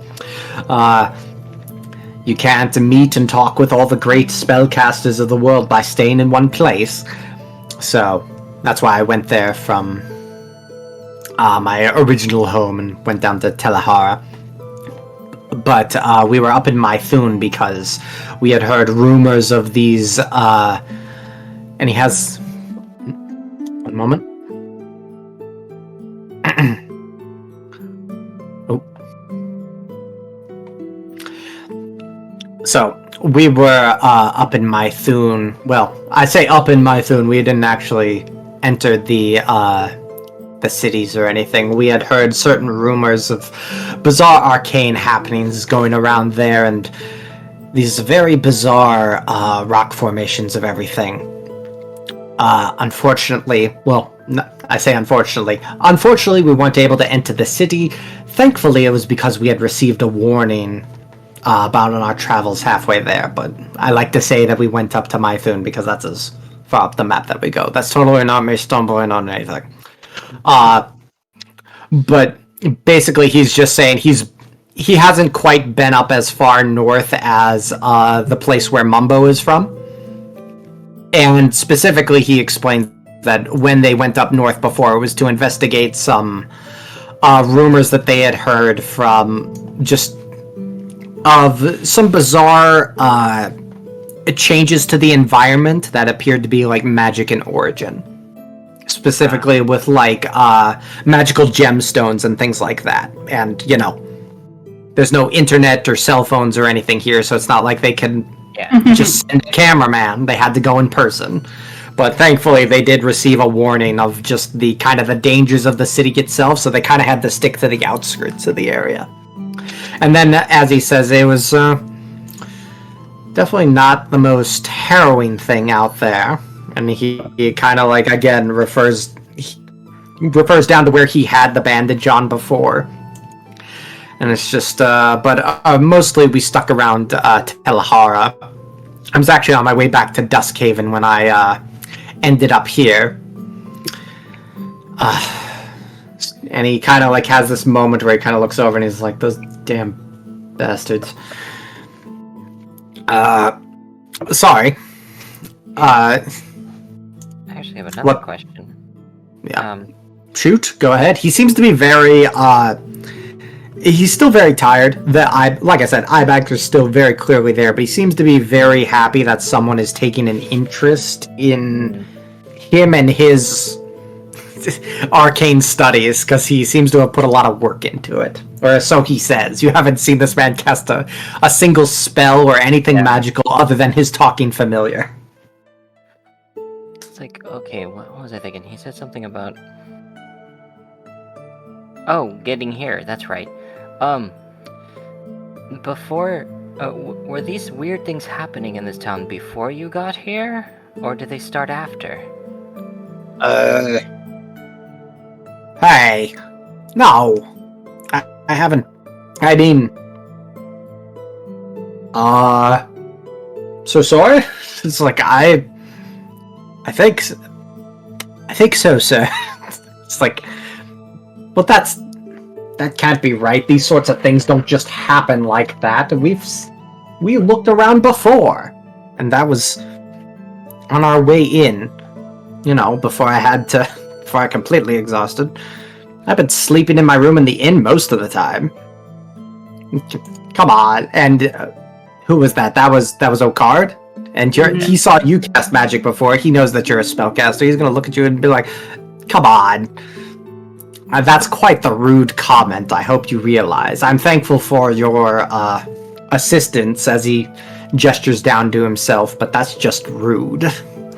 You and I both know how magic works, and he's kind of he's trying to give like a once over on like everybody else to see if like any other spellcasters can back him up. But so far, Okard is the only one that's like, he's witnessed cast magic, like full on. Some, like, you know, everybody considers elves magical, but there are plenty of elves that aren't like dedicated spellcasters and stuff. So it's just like, you and I both know how magic works. From like a person, you have to be there for it. I've been up in my room trying to rest and recover from this, well, I call it a crossbow, the attack that I suffered on the way here. But if we wanted to get technical, yes, it started happening. I was already here when it started happening. It didn't happen on the day I arrived, I'm sure. I'm pretty sure Caitlin would have driven me out of town by now. I smell pyrite. I'm sorry? All I heard was pie, and now I'm hungry. I heard pyrite. Pyrite! Yeah, you did. I smell pyrite. Is this a liar pants on fire joke? If you knew dwarf sayings, you would know that it means bullshit. Ah, okay. Spike, what were you gonna say? I was gonna have Mumbo chime in and ask what he got attacked by. Oh. Well, like I said, and again, this is not him pausing, this is me pausing, so just bear with me here, because I need to make sure I tell you guys the right stuff. Well, I had left Telahara, and he kind of, at this point, he does get a little defensive, seeing as how Okard, not Draco, has basically just leveled a bit of an accusation with him, and he kind of like sees some of the looks you guys are giving him, and now he's basically trying to go on the defensive to prove that correlation is not causation. So he says, so I left Telahara, and there is a bit of a pause there, and as you guys continue to look at him, and he once again does hold his bag close. I left with some colleagues on a guarded cart with some of our research. A lot of our research. We were attacked by these bandits, and he has this moment where he kind of, it's not like it's like that shrug, but also that just kind of like, I don't know what it was, their pet. Like, I don't know if you know what a chimera is, but it was not that. Well, it was, but it wasn't. And, you ever had acid spit on your leg? It hurts like hell, I'll tell you that. At that, I'm gonna laugh. Elcod's gonna laugh. So, yeah, they had some bizarre little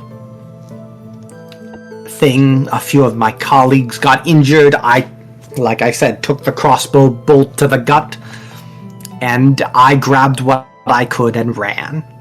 I ended up here, very exhausted from the injuries not being... I didn't even have time to grab any first aid supplies or anything. Let me make sure I'm getting names right. Raya, that's the chef at the inn.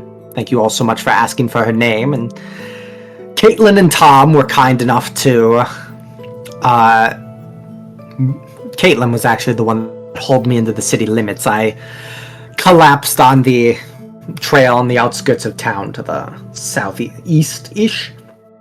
And they brought me in, and I've been here for a few weeks now, just trying to recover from my injury and recover my magic. I don't know what's going on, but my magic is drained, and I'm as exhausted all the same.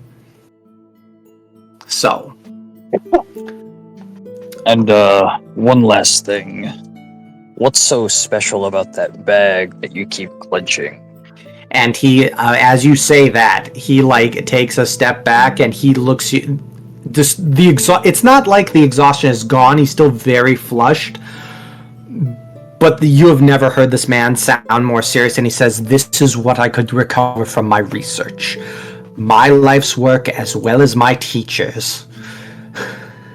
Madame Mirabelle Wheatflow, the headmaster of the Spire Citadel. I will not lose it. I never let it out of my sight. I don't even leave it in my home, my room in the inn. That's why. If you had anything you are half as passionate about as I am, you would maybe understand. And that is a hard maybe. And I must say I do not appreciate the accusations you are leveling at me. I have been nowhere near anything that has happened to these people, and I wish it hadn't been." So, Helen, as you step behind him, he's just getting more nervous, because again, it comes across like you guys are surrounding him like a group of thugs, and he's just trying to, he's trying to just talk this out. This man has made no attempt to run away. This man has made no attempt to cast a spell of any kind. And he is just repeatedly, he's just getting a bit more frustrated at, he sees what you're doing, but he's just a little frustrated that you guys aren't really believing him at his word. Not because, it's not like I'm such a great guy, believe me. It's just I've laid out my reasons, they make sense to me, so what the hell? So Elcod, being somebody who likes to research and do that kind of thing, will say that I'll guarantee that bag stays with you. But if I may ask, what were you researching? That. As I said before, in our perhaps a bit ill-informed trip to the north before we made there, we did have to camp out for a little bit, but like I said, we were researching certain changes to the environment, specifically magical stones and things like that, and the way that spellcasters can use them to enhance and modify their casting. And like I said, what I have here is a lot of some of our finished findings and some of our unfinished findings that I was returning home to continue my research with before that those bandits ambushed us on the road. I don't even think they knew who we were or what we were carrying. They just saw people who weren't in armor and went to town, as the drunkards say. Yeah, unfortunately, bandits, they don't care who they prey on. The poor, the rich, are all the same to them. Now, Well, if it wasn't for that pseudo chimera thing that they had, there weren't too many of them left. They just caught us by surprise at first. I'm pretty sure I melted about a good dozen of them. Glider's gonna say, I think I believe you, but I think something is draining your magic and using it to do whatever is happening. And I'm not sure how to figure this out. Okay. So, as you say that, Guahir, he goes,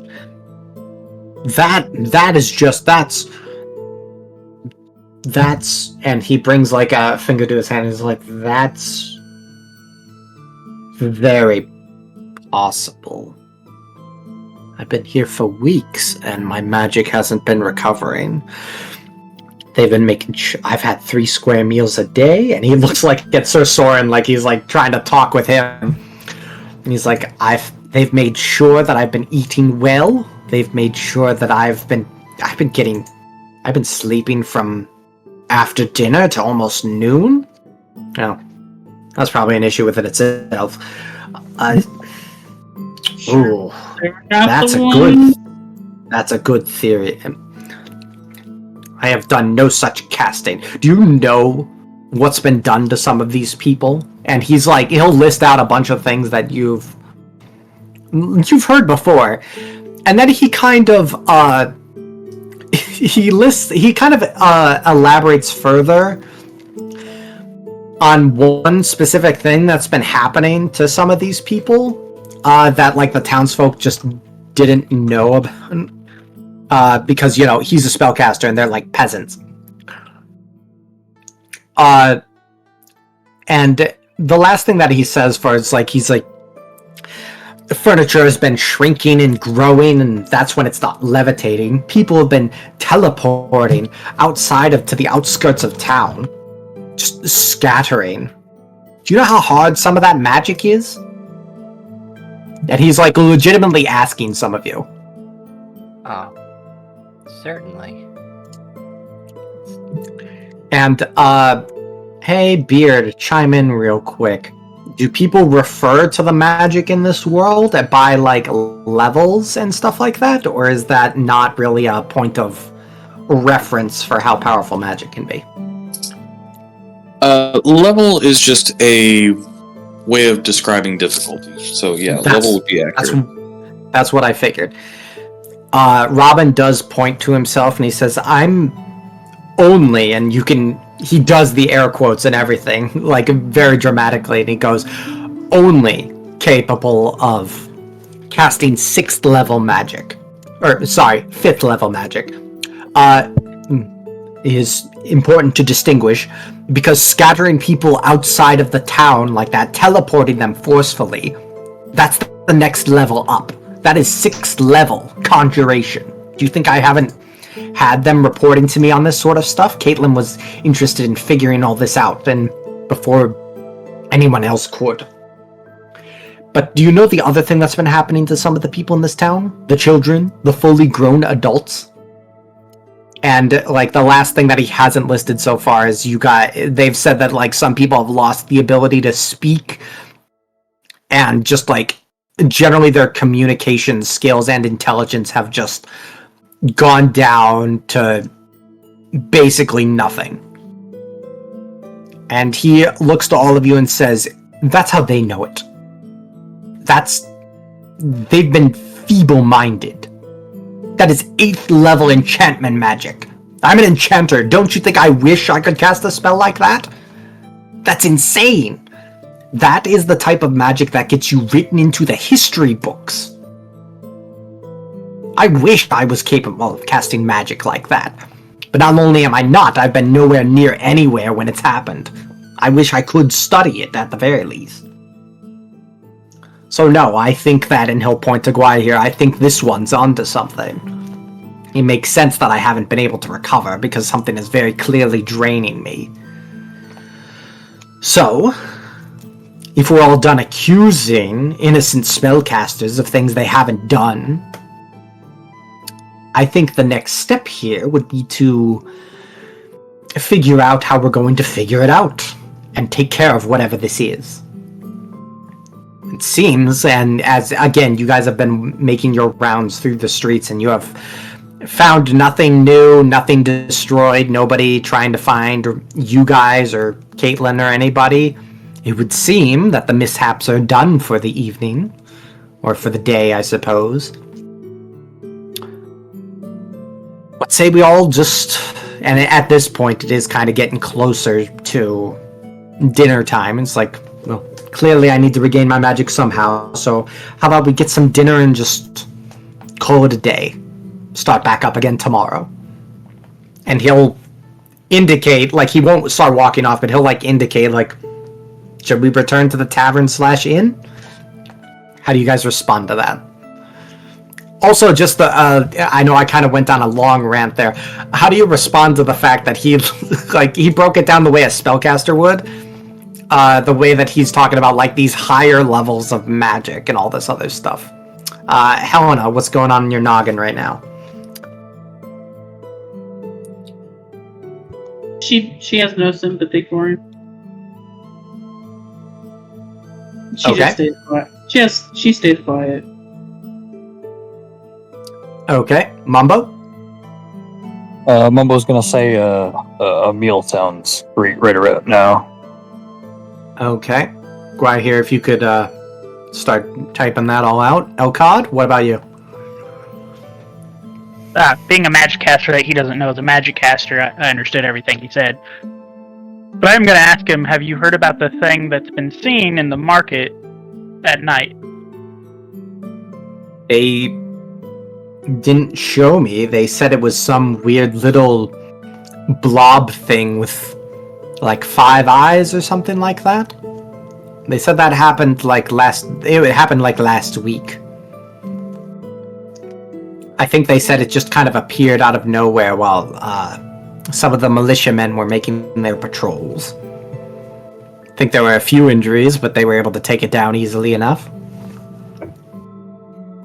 It sounded like some kind of aberration to me, but those categories don't really make sense to the people around here.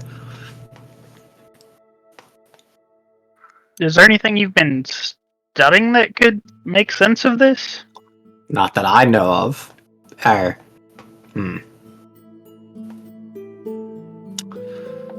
No, not really. You seem Picard, what to about you? have paused there. Did something cross your mind? No, that was just me. Okay, just making sure. Alright, Yeah. sure. We're good then. Well, the situation tracks. We just need to figure out how to find the source of this draining. Right. And as you guys kind of all make your way over to the tavern once more. Oh, Gwai here? Boy here is gonna pat him on the shoulder and say, Oh, I think that one was a meme. I think it's the next one. Gwahir says, some of these things have happened at midnight. I'm not saying you did it, but I'm wondering if you did an action that triggered something to happen somewhere else, perhaps? Do you recall doing anything at midnight? I've been going to bed after dinner and resting in my room. It's in the middle of the building, so I don't... Let me actually check the map here. I don't know if his room has windows or not. Oh, nope. His room does have a window. Oh, no, it does not. No, I put him in that one. Yeah, his room has no windows. He's up on the... There, let me move maps real quick. Since you guys are all kind of in here. Once more. Yeah, Robin's room is up here on the... It's called the first floor. I don't know why. I think it's the second floor, but like the first tavern, or the, dormitories and all that. His room does not have windows.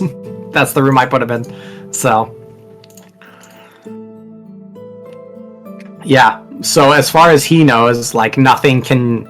again, he kind of explains it's like, I specifically asked for no windows because I am going to make sure nothing happens to my research. And he even explains that, like, like, this is his life's work, so he barricades the door at night. And didn't want any windows or nothing. So, any dreams? right. So as Guahir says, you did any actions, any dreams or anything? He doesn't think so. All that he remembers is just the general exhaustion and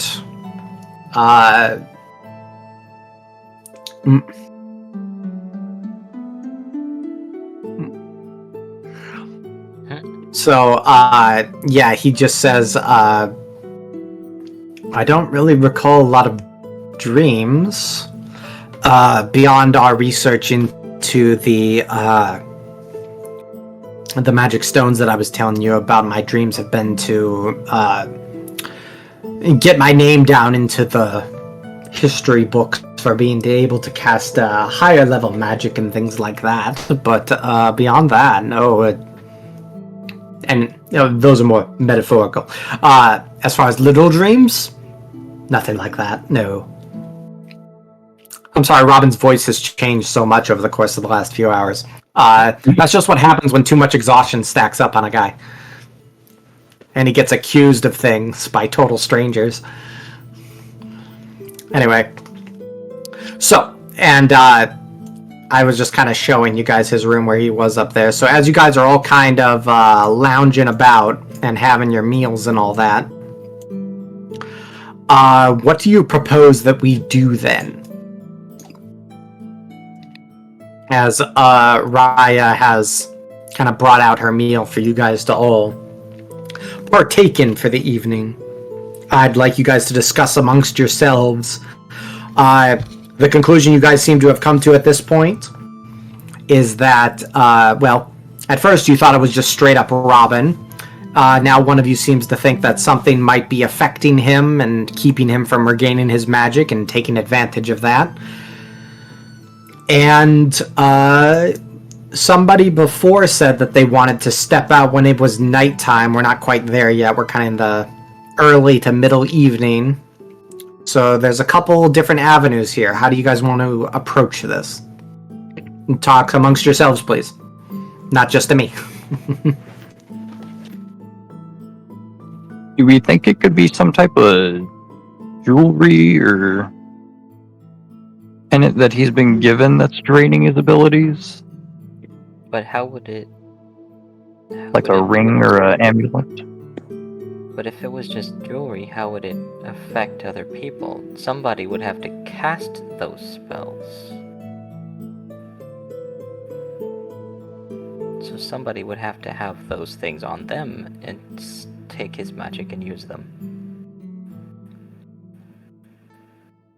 You guys can totally talk amongst yourselves. There are definitely going to be times where Robin is just going to go to the latrine and do his business.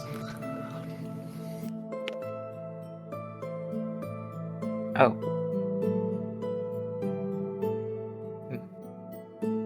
He even sets Sir Soren down in his place because you know he'd never leave without him. Good point, Guahir.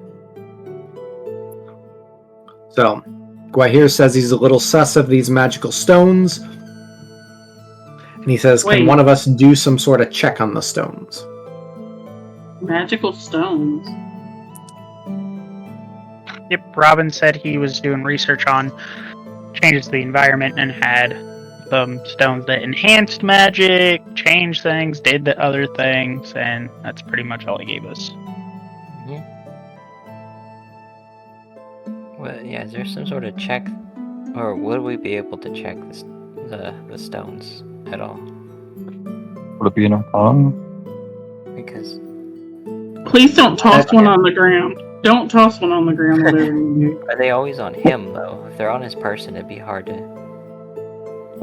check them if he's not next to us. I will say that you guys... you're not 100% sure what he's talking about, because you've never really seen anything like that. I mean, unless you guys have, that I don't know about, but it's not too common to see people that most people enhance their magic or focus it through holy symbols, through magic books, wands, staves, that sort of thing.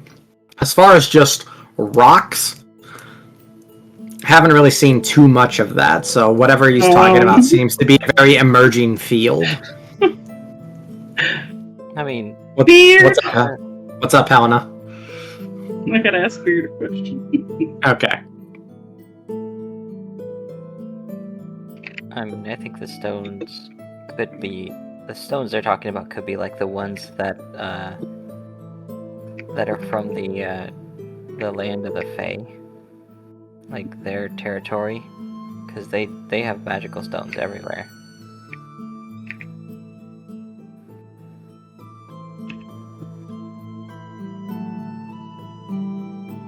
I think one of us needs to watch his room.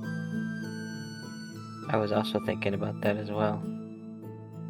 Who is the least intimidating and threatening to him of the group? That might be me. Who is that? Might be me, because I have an answer on that. Sorry, Okard. Okard? You did heal him. You did also accuse him. I was gonna say, didn't you accuse him? What would that be? I was merely trying to gather information. And I could pick up on what my party was getting at, so I decided to ask the questions.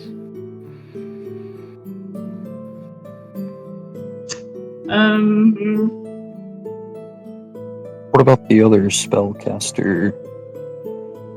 At the moment, he seems to be favoring Gwaihir quite a bit, because Gwaihir was the only one that was just like, it's probably not you, but it's probably affecting you.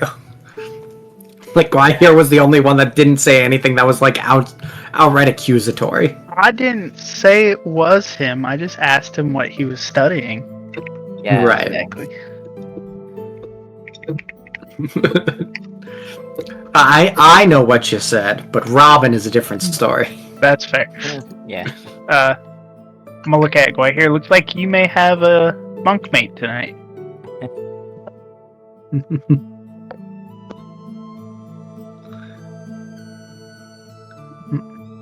Is Robin at the table?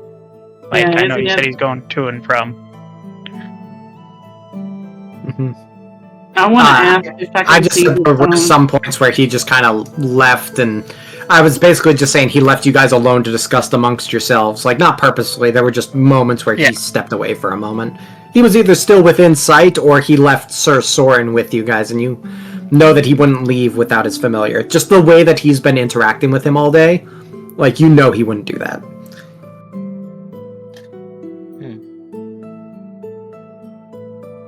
Can I ask him if I can look at the stones?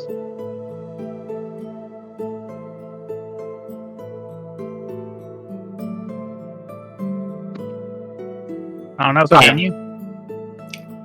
No, we're not doing that. That's the most infuriating, like, gotcha question ever. I was trying to get her to say, I asked him. Fine, I Right. ask him.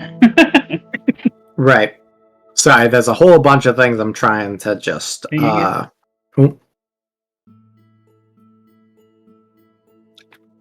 Okay. I'm confirming a bunch of stuff from a bunch of different angles at this point. Alright.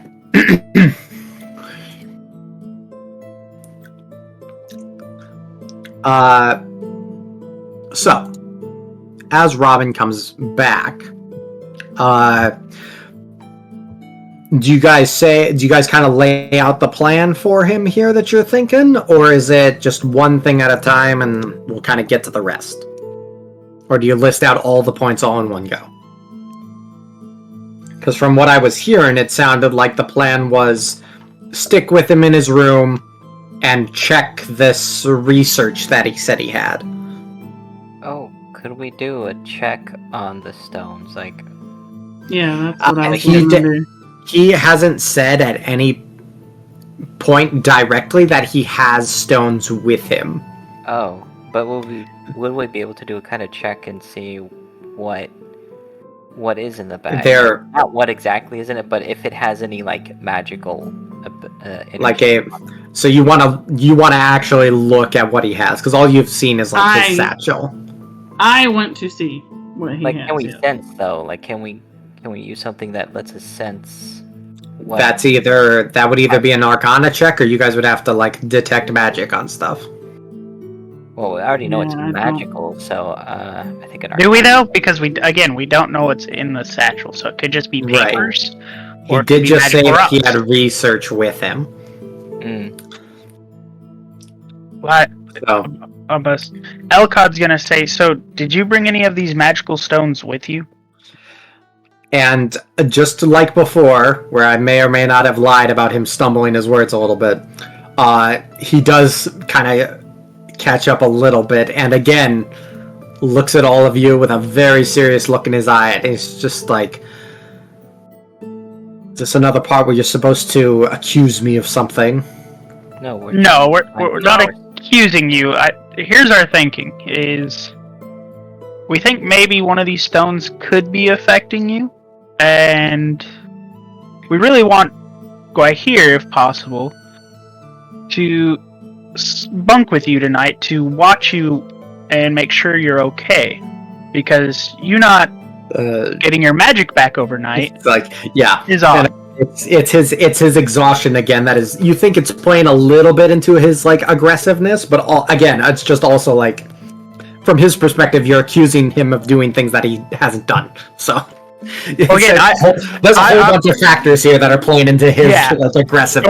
When I'm explaining this, I'm literally like, hey, I know it's not you, but I get it. Something could be affecting you. No, to me, you're golden. Robin has his own perspective on things.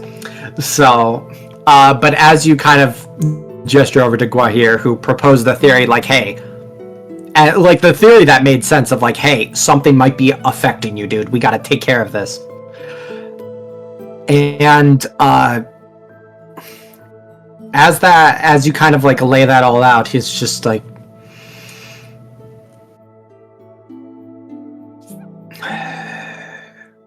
and he has this moment where he'll turn over to like Sir Soren, and he's just like, what do you think of these folk? And he's going to look at each and every one of you. And Mumbo, I really gotta ask, do you have is that what you look like all the time? You know, that's a fair question. So I need a yes or a no. Yes. Due to the like witchcrafty self-homebrewed potions he's tested on himself to see if they might work. They've kind of transformed him into like a giant purple Hulk of sorts. No, I got you. So as he turns over, I can't believe I excluded him from the conversation so far. It's Sir Soren over here. As he turns over to him and says, do you think we can trust them? And he like whispers it to him, and he turns over to each and every one of you, sticks a little on Mumbo. Because I think Mumbo was also, or no, Guahir was also the one that said he could make him go to sleep real quick. And he says, sir, I don't think we have quite many options. And I'm pretty sure that if they were going to do something, they would have done it by now. They don't seem smart enough to wait that long.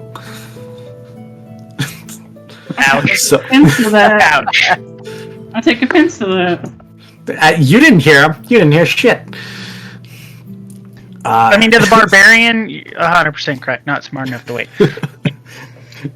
So with this talking falcon's backhanded compliment, reassuring his master, he goes,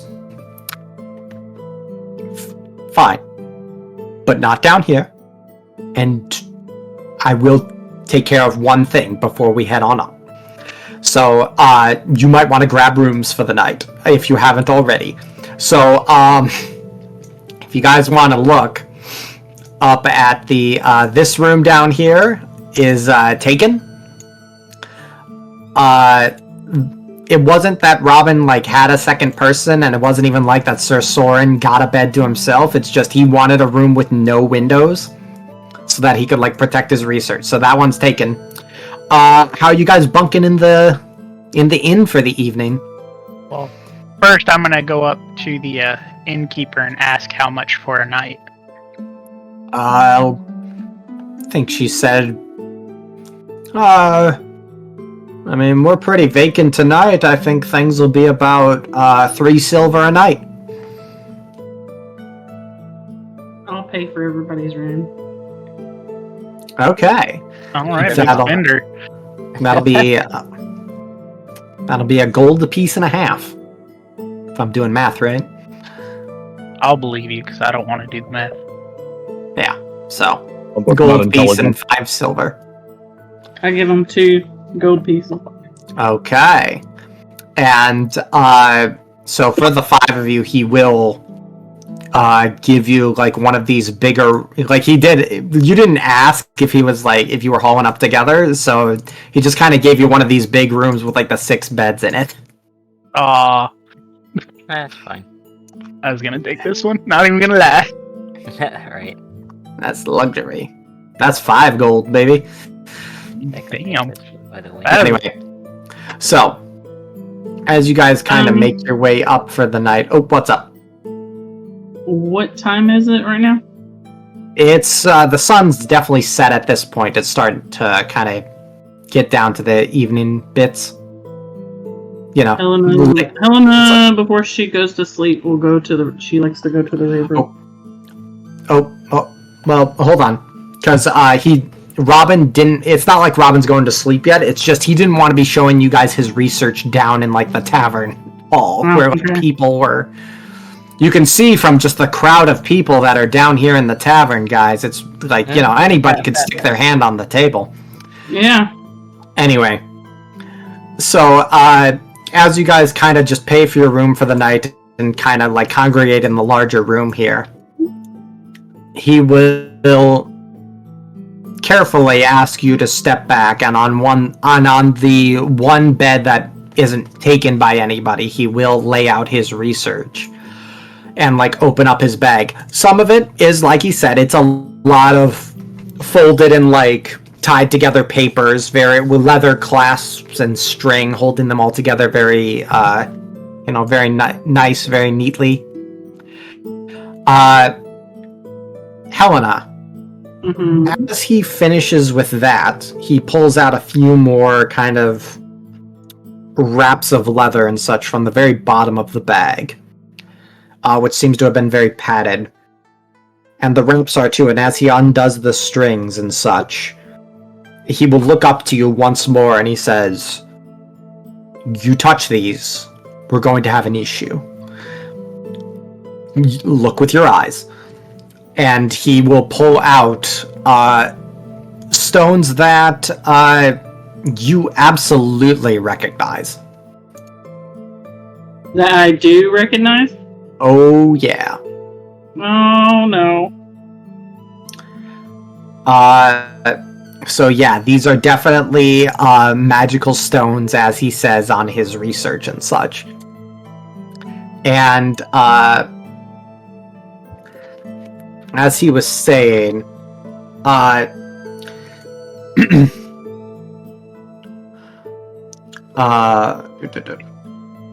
yeah, so the one that he picks up, he'll actually, maybe I'm thinking of a different stone here, Helena, like out of character, so just make sure that this is the one that you're talking about.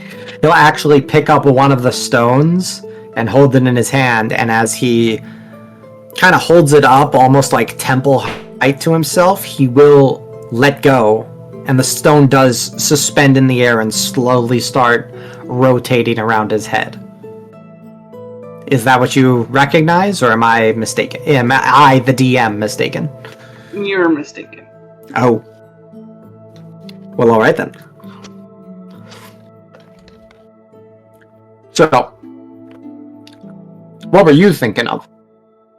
The stones I had before. Help me out here. Turn into monsters. Robin will ask that as well. He's like, I'm sorry, what exactly were you thinking of? I was part of a group that found a meteor, and the chunks of rock we took, if the rock struck the ground, it turned into a monster. Oh. Hold on, did you say meteor? Yes. Well... We found it outside of Verdorn. Where? And he is like, you have his full attention now. Where is that? We found it outside of Verdorn? That's Shorecrest. Click and ping it on the map, please. Oh... I think it's this one. Down here. That's Yanrel. Oh, that. How do you make it ping? How do you make it ping? Click and hold. Yeah. Here, there you go. Okay. Perfect. So yeah, you guys found that down here. You guys are currently kind of in the forests over here. Kind of in between the bigger cities over here. Yeah, There was one so close, like he said, he was originally stationed in learning down in Telahara. So to hear that meteor was so close, when they traveled so far north for another one, is there was multiple that fell that day from the sky, right, Beard? Right. Right. Okay, that's what I thought. Yeah, So there were multiple ones, and there were multiple rumors that they were chasing for certain ones. So he says. So I wonder if. He said that as you kind of say all of this, all of it clicks into place because he's just like, I was off, like I said, off in the north on my ill-informed mission, chasing a rumor for a different meteor. When we returned back, I had heard that another one had fallen. I had never heard that it was so close. Yeah, we you brought these in? Yeah, we took it apart and we took it back to Telahara, and it's in the School of Magic there. Okay.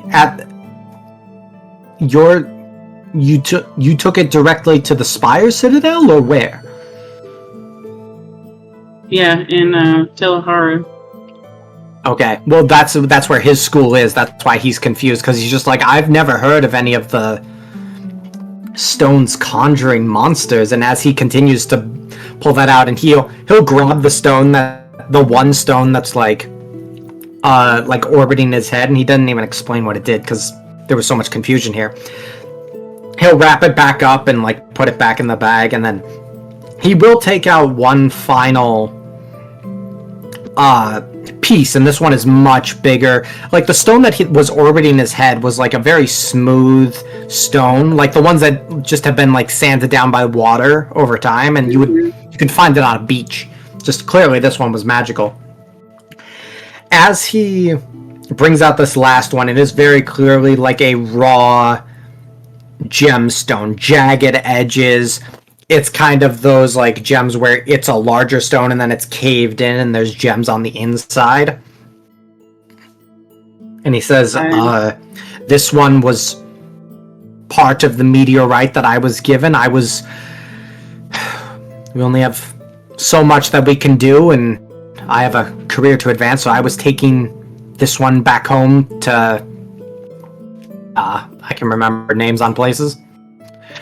I was taking it back home to Duskhaven to begin my next, my study on things. But this one, it's definitely different.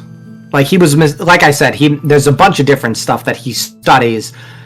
And while this one is definitely different than what you saw, it has something about it that just does give off the same vibe. Mm-hmm. It makes me wonder if there were different meteors of different types that fell. Hmm.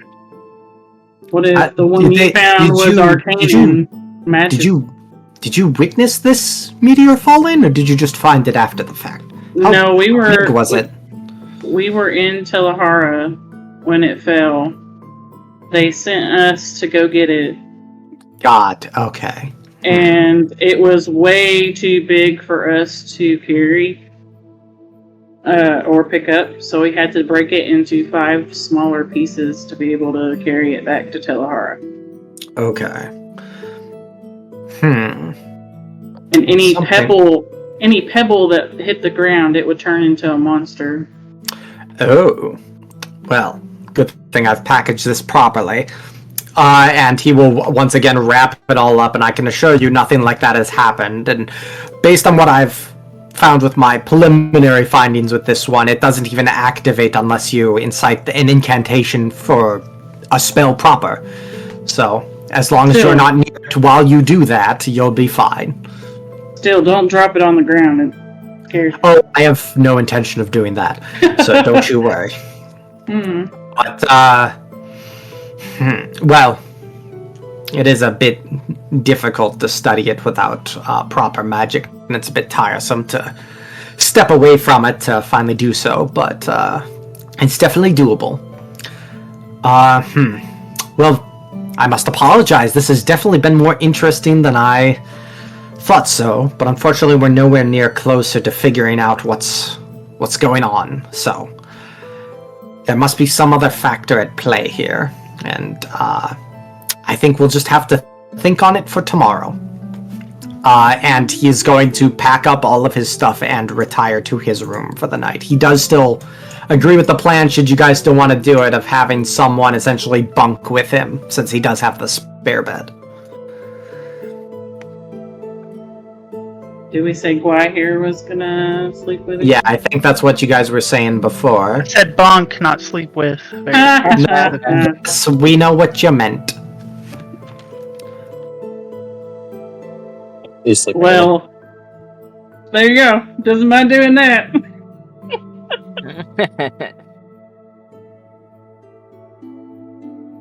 Don't be weird, guys. Anyway, so y'all are making this weird, and I don't like it. Anyway, so as you guys kind of wind down for the night, you kind of put your valuables on things here. I did just kind of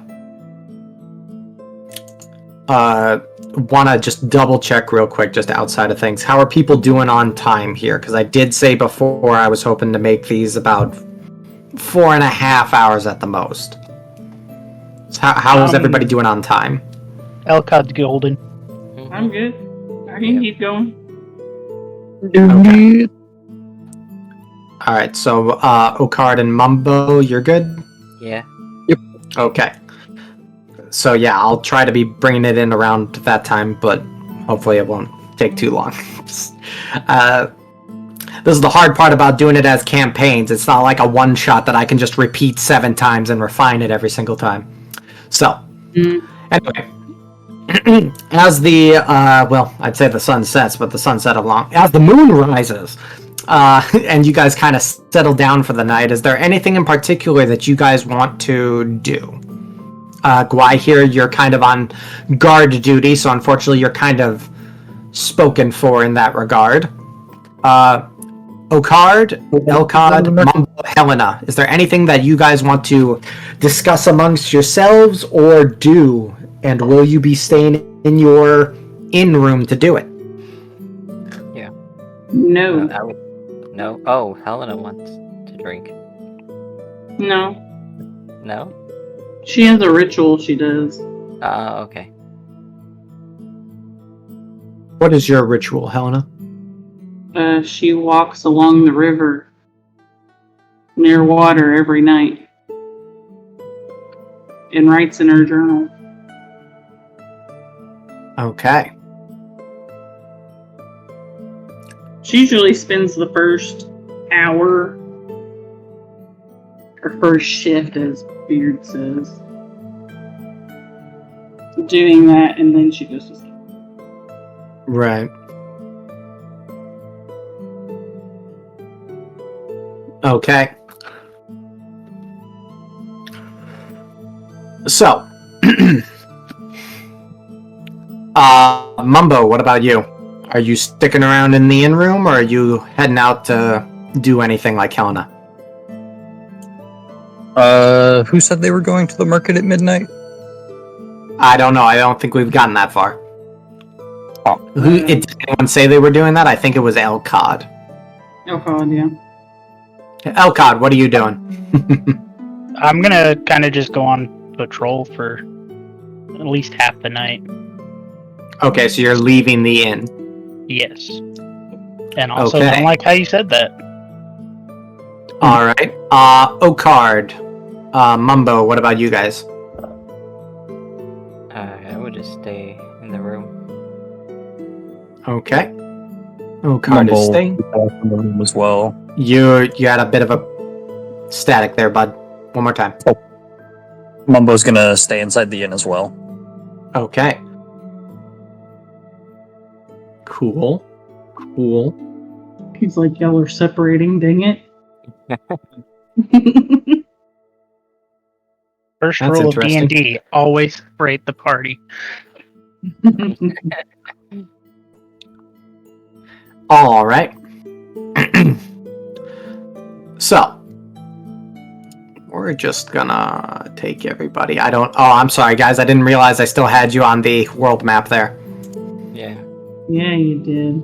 I'd like you guys to leave your tokens where they are for the moment, just to kind of show where everybody is. Oh. So, my apologies there. So, as Guahir, as you're kind of just settling down for the night, quite a few hours go by. I'd like you to give me a perception check. I believe you were the one that said your perception was just a flat 10, right? Correct? Who? Guahir, Mitch. Oh. All right. Then you're going to need to roll for perception on this one.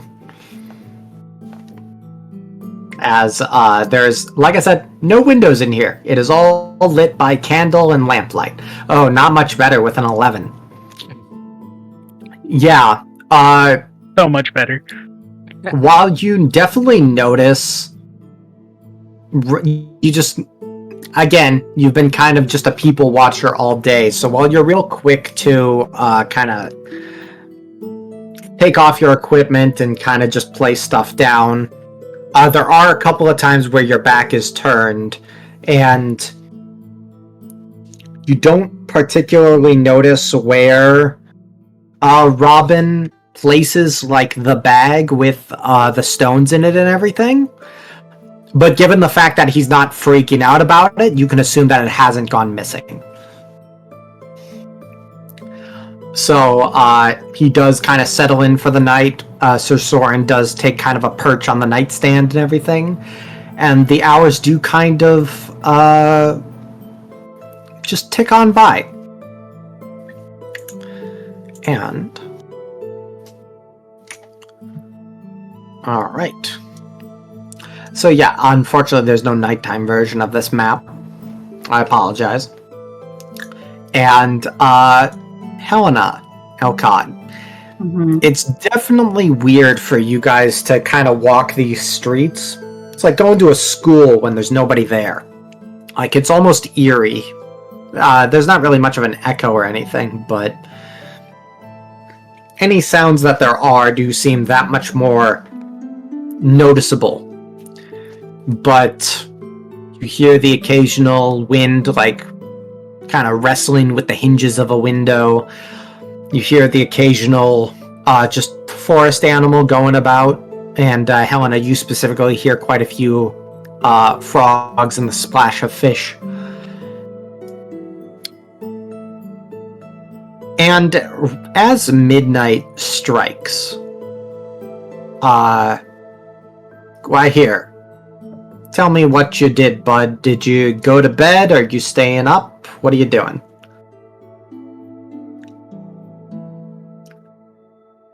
And regardless, give me another perception check.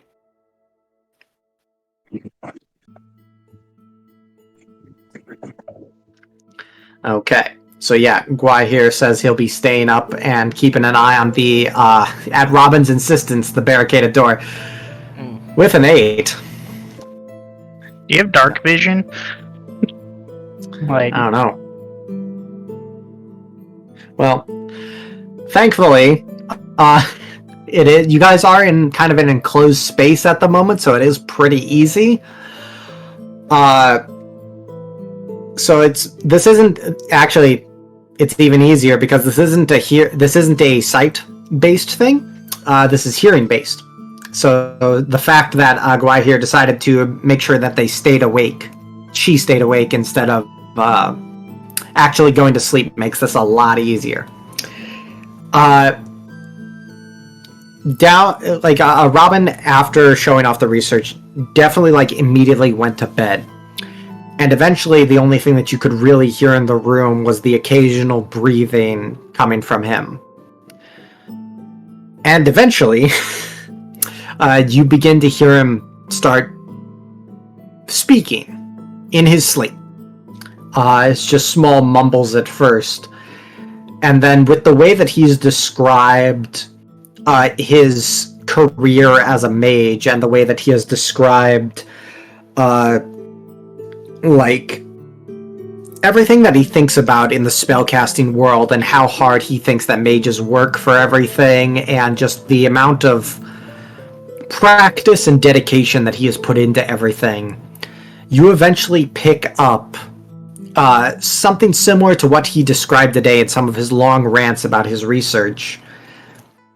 He starts beginning very bits and pieces of the incantations for some of his spells, but they're very jumbled. They don't make a lot of sense most of the time until about an hour or two in, where it's almost quieter than a whisper that he starts completing full incantations for things, and you hear almost this shing in the background of things. What do you do? Because what do you do, Mitch?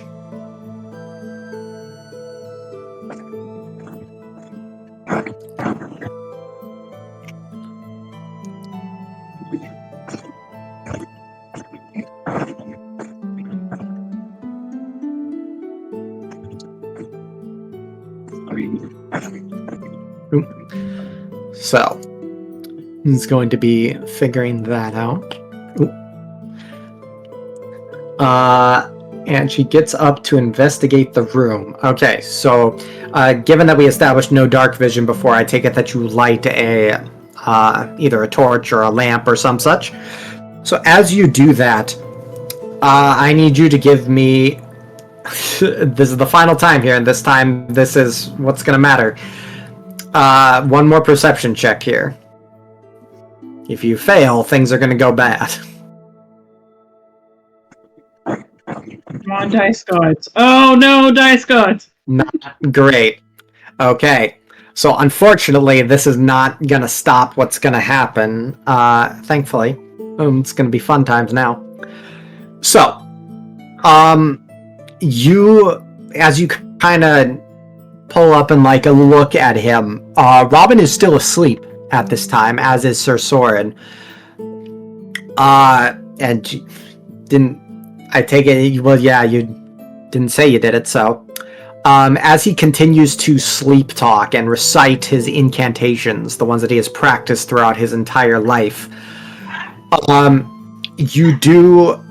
Only after the fact, after that noise finally fades out, and clearly something happened, you don't even need detect magic up to tell that something was happening. You finally notice that the bag that he had all of his research and the stones in was very discreetly put underneath his pillow. And unfortunately, you did not check that and perceive it enough in time to actually get it away from him. So something's going to be happening.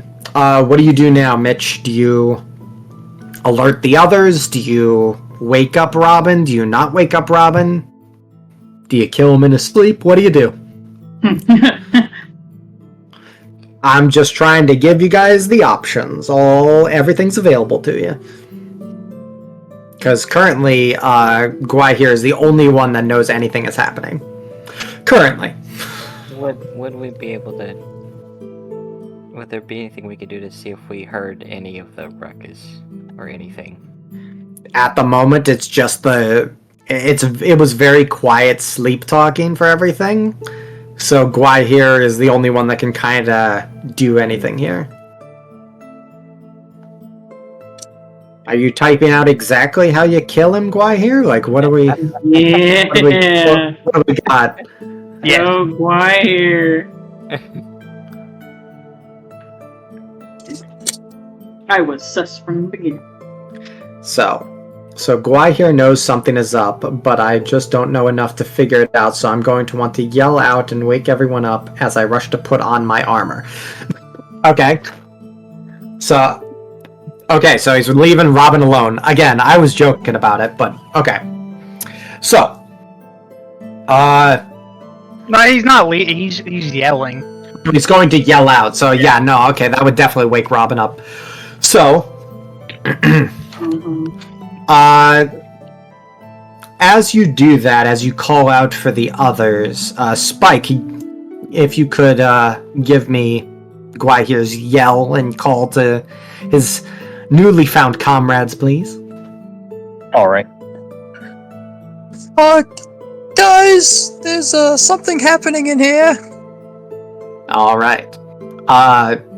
As Gwai here goes to put on their armor, they're kind of doing that multitask thing where they're trying to put on, kind of stick their feet into a shoe while also putting on their shirt.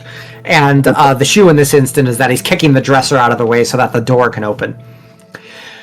And as Okard and Mumbo, are you guys gonna respond to that call? I'm gonna rush over to the door and see what's happening. I'll follow behind Okay. Mumbo. What time would you say it is right now? It's midnight. It is not. Okay. So, as you guys respond to the call from your one of your two Dragonborn friends, I'm sorry, you guys kind of... I was checking another tab here. Do you guys do anything specific as you kind of respond to the call and enter the room? I'm waiting behind Mumbo. Mumbo to see what he does. Well, Mumbo's gonna pull out his axe and go in with a defensive stance. Okay. Okay, so Gwai here relays that she heard and adds it was spooky as hell, that he was talking in his sleep, and Robin, who's kind of groggily awake, awoken by the yell and the sudden hustle and bustle of everything, goes what are you talking about? And he'll immediately kind of pat himself for a second. It's where is everything? And it's he's my research, and he'll go underneath his pillowcase and bring it out. And as he brings out the bag, the fabric hasn't exactly been... It's good quality leather, but it's definitely not good enough to hide the glow that is very clearly coming out of the bag here. So do you guys do anything to try? Do you let him keep holding on to his bag there? Or what are you doing? Can I use Mage Hand to grab it? Absolutely. There we go. Definitely have to wrestle away from Robin a little bit, but seeing as how he's very groggy and he still definitely hasn't recovered from all the exhaustion that he's had going on, as weak as the Mage Hand is, it is enough to safely get the bag away from him. And right as he's about to let go, there is this bizarre... It's you guys don't have TVs in this world, but for the players here, combine a flash of purple with the static on an old school TV. Right as he lets go, there's this little flash, and it actually does like kind of pulsate out from the entire room. And Helena, as you're starting to make your way back to the inn for bed, you definitely see it like kind of it's not like a full sphere, it's like a ring that's getting like larger. And it just kind of pulsates outward. And after a little bit, you see it almost like form this trail that goes past you, Helena. And Elcod, you just hear like some noise, and then you see a little flash of purple, and then you see this out in the middle of the street, almost right next to the market here.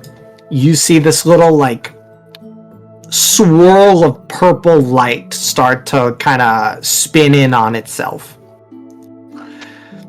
And Robin is perplexed, confused, a little paranoid, and almost like is trying to get his research back. The bag is no longer alight with any sort of magic, and he is beyond confused.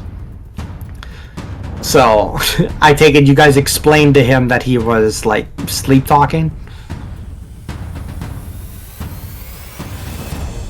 I mean, Guy here was the one who heard it. Right. So. There.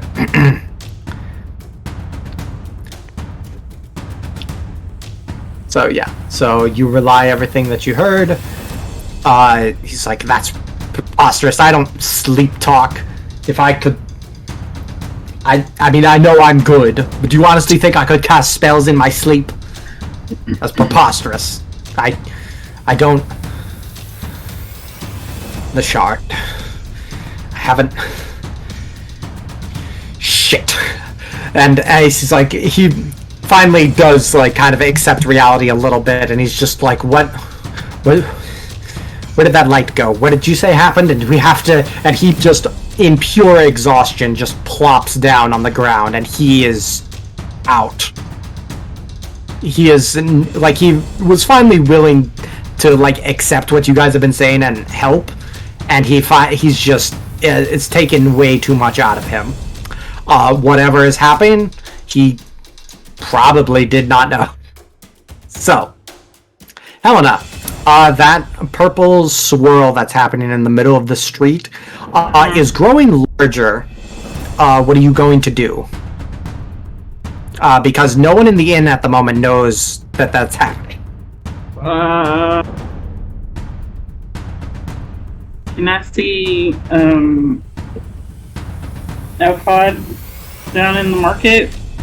You see, yeah, dwarves have dark vision, right? Yeah, you like again, the map size is a little deceptive, but yeah, like I said, this is a small town. You can definitely see a shape down there on stuff.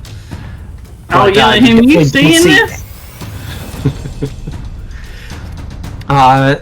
The swirling flash of light before you, Elcod, is starting to take shape and solidify, and you recall what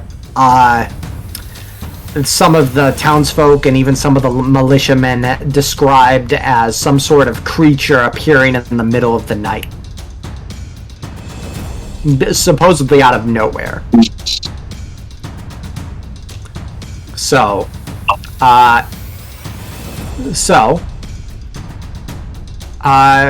Helena, what are you going to do? As that you kind of see that happen, and Elcod, if you could think on that as well.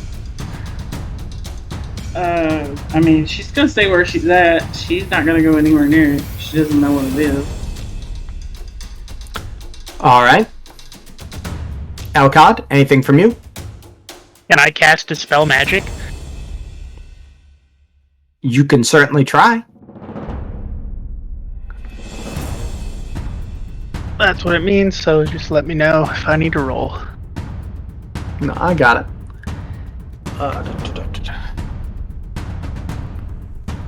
So, what does it look like when you typically dispel magic, Elcod?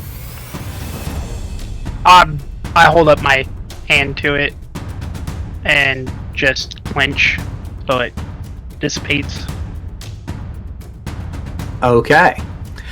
So, as you kind of like hold up your hand and try to encompass the full silhouette that's trying to take shape, to take physical form here, you do like grab down onto it, and it does dispel some of the light. But unfortunately, the creature is still forming proper. So, with all that being said, this is so weird without my music bot here. But I would like everybody to roll initiative. Right. Here we go. We're gonna see how my boy fares. You know what? I'll be nice. I did a pre-roll before, but we're gonna see if it doubles up on things. What was it? It was a D6. Yeah.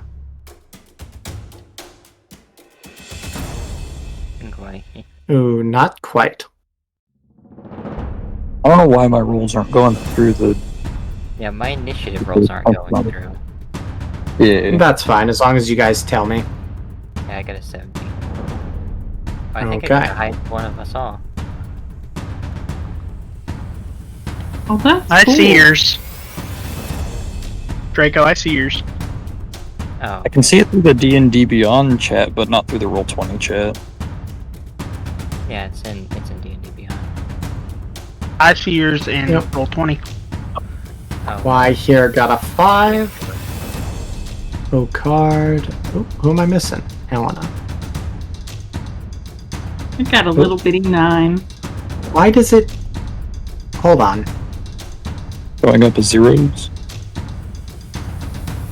no, it doubles. There we go. It added a Gwai here twice here. I don't know why it was doing that. Oh, card got a 17. Mumbo. Got a 15. Yeah, 15. I see. There it is. I see you. Helena I see your got a roll. 9. Okay. So, we're gonna go with the 4 on that. So, why am I on this map? That's not right. Get out of here. Oh, bear with me 1 second, guys. I'm trying to copy over all your stuff here. So, Gwai here, Okard, and Mumbo, I will let you know that currently you guys are on the initiative, but you are not really aware that there is a fight taking place. Yeah, So. I figured that. So, we'll see how long it takes you to get there. Boom.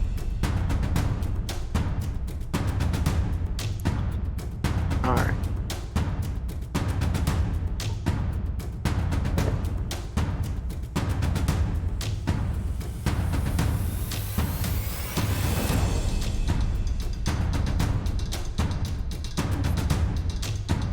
We're just gonna put you boys over in the corner. Not because you're on timeout, but you're just not technically on the map yet. Nobody can beat you.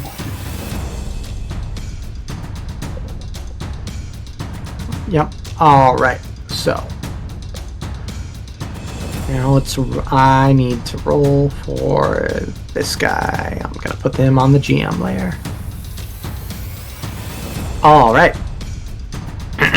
And what's your initiative bonus, big guy?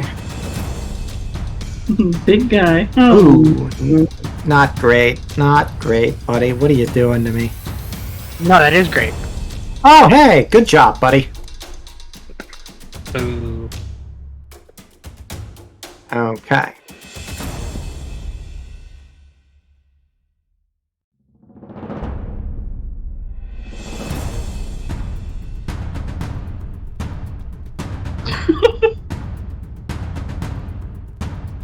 All right.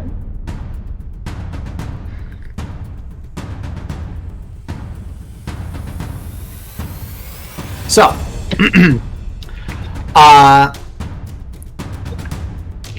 Okard, we're gonna skip you real quick, which is actually fitting for all of this.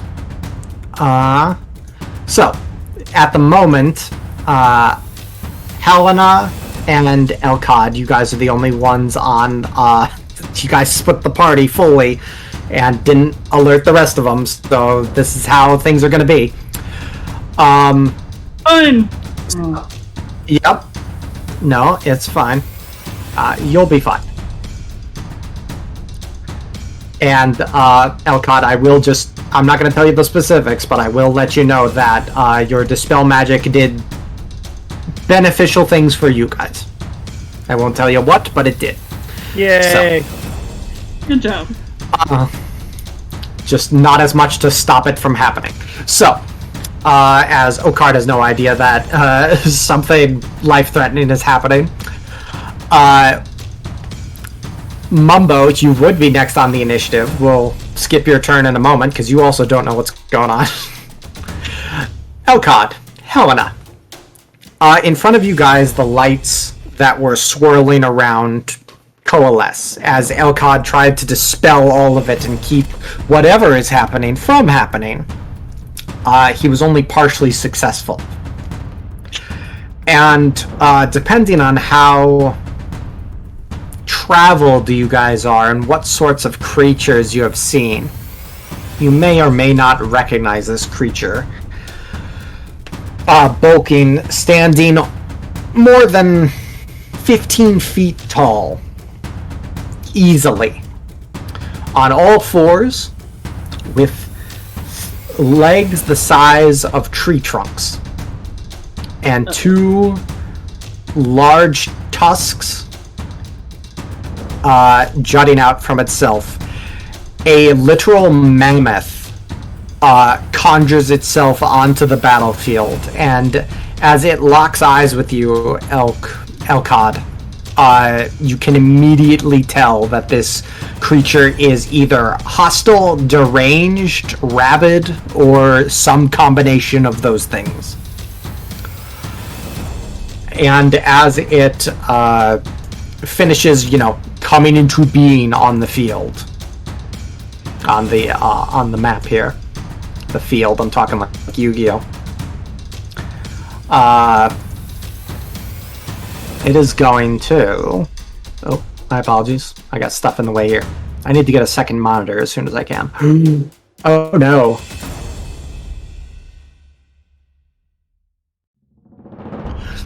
Okay, so...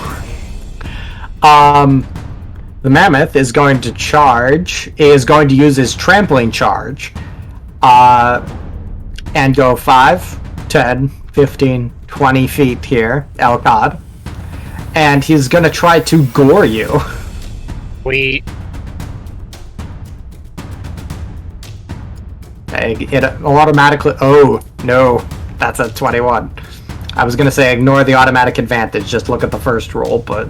Can we do with disadvantage? How about that? Unfortunately not, so he is going to hit you on that one. I should have said that he was just, get his legs under him. But unfortunately this is going to hit you. So, you're going to take 26 piercing damage. Oh my gosh! No. It's a good thing we're not level 1, right? Right. Be dead. How you doing, buddy? I guess you're all welcome for that. Are you alive? I need a yes or no here. I am alive, yes. Okay. Looking So, okay. as this thing rears up, it immediately, somehow in the darkness, locks onto you and just charges over and swings one of its tusks at you. And it actually, somehow, this thing has the depth perception to rapidly, essentially stab you in the thigh with one of its tusks. As curled and awkward as that is, it gets around to it. Now, unfortunately, we're not done yet, because I need you... Could be if you were nice. Where... Do you think I'd be a DM if I was nice? Fair. Where is his character sheet? There it is. Okay, Jesus. I need you to make a strength saving throw. Oh, yay! Alright, With only a 13, unfortunately, you are also knocked prone. Sweet. So, and that'll be that. As he is still kind of getting things underneath with him here. Mumbo, you currently do have no idea that anything is going on, except as this kind of happens and Elcod gets just stabbed into the thigh, like Elcod, you felt like this pop as this ivory tusk stabbed into your side here, and your feet left the ground for a moment, and you're thankful that this thing didn't like rear back up with its trunk and slam you down. It was just gravity that took you, like those last couple of feet. And thankfully, all it does after that, it rears up its trunk and, what's the word for when an elephant makes a noise? Because it's not howl, it's not like anything like that. Trumpet. Yeah, it lets out a noise from its trunk and screams. I don't know. Not a loss for words on that one. Okay, is that the word? Mumbo, you definitely hear that, probably along with half the town, so something is going on, and given your accusatory nature of Robin, it probably has something to do with whatever magic was going on and draining him. So what do you do? Hearing as that's going on outside, and remembering that 2 of our members never came back to the inn, I'm gonna go outside and check on what's going on. Okay. I will let you know, even with a dash action, it would take you that to get to the door. Yeah.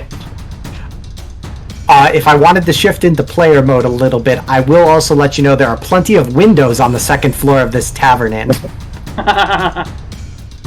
I think Before you do that, what's your one window. acrobatics and athletics at? He is 7 foot something, so... Acrobatics is a +2, athletics is a +6. Athletics shit!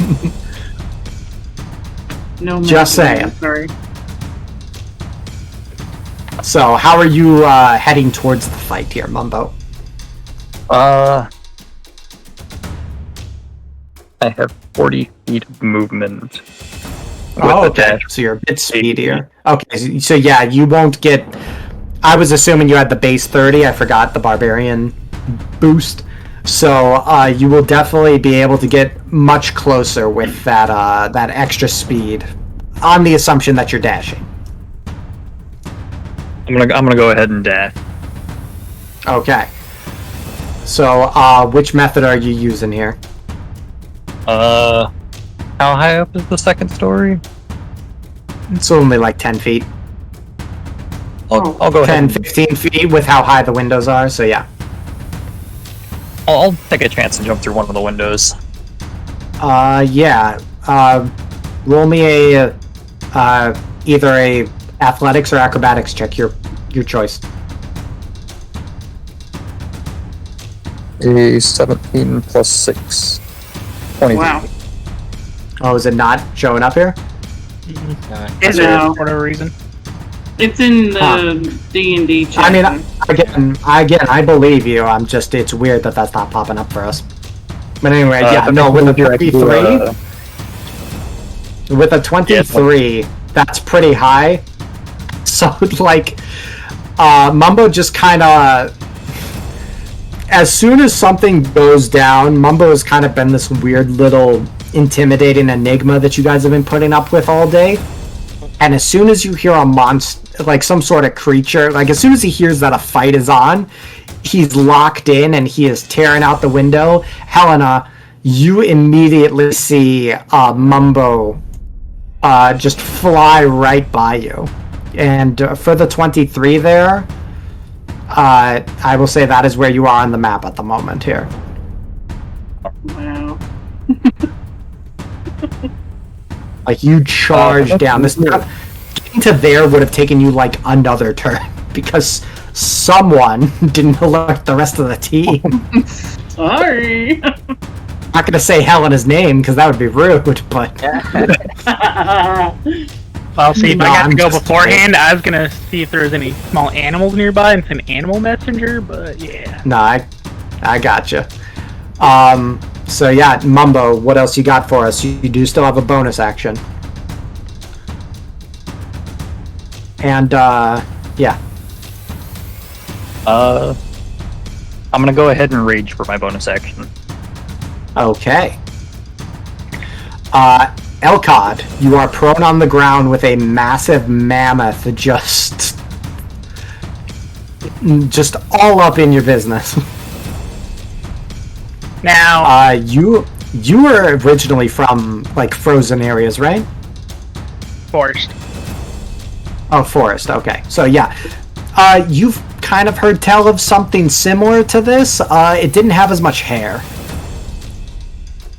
But you definitely know that this thing has the muscle to match up its bulk. So, what do you got for us? I'm going to try animal friendship on this guy.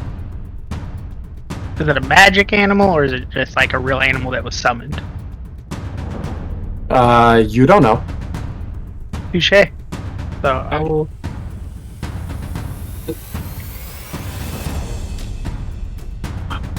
Animal friendship. Okay.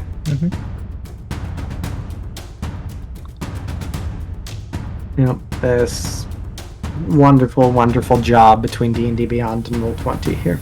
I just need to make sure if there's any specifics on the spell here. It's if intelligence is 4 or higher, it fails.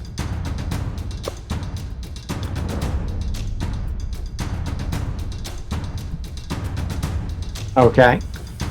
And they must succeed a wisdom saving throw or be charmed by you. Animal friend. I'm just gonna give it a read real quick. You must see and hear you. Oh, the spell fails, not they fail.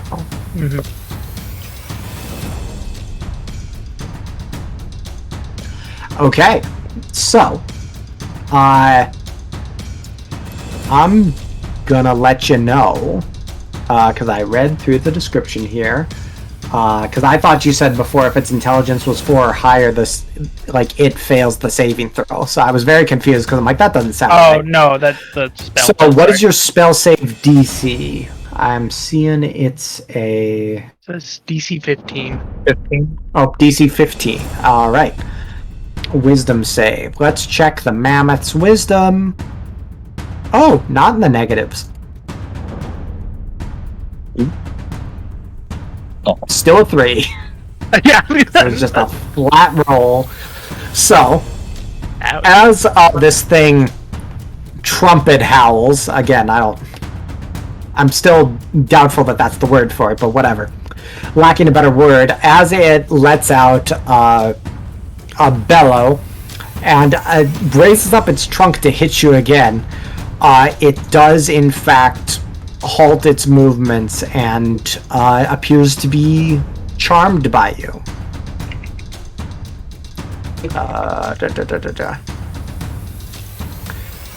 So it's not going to, it doesn't appear that it's going to harm you in the immediate future.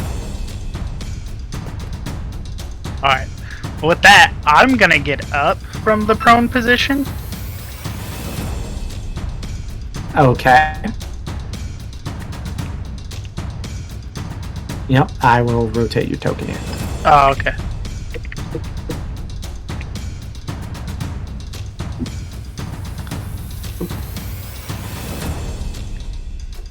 So,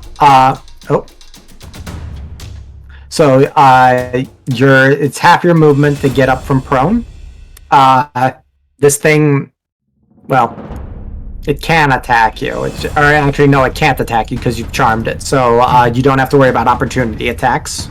Yeah. But glad you unfortunately, read my mind. it was your action to cast the spell. So you have your bonus action and half your movement remaining. What are you gonna do?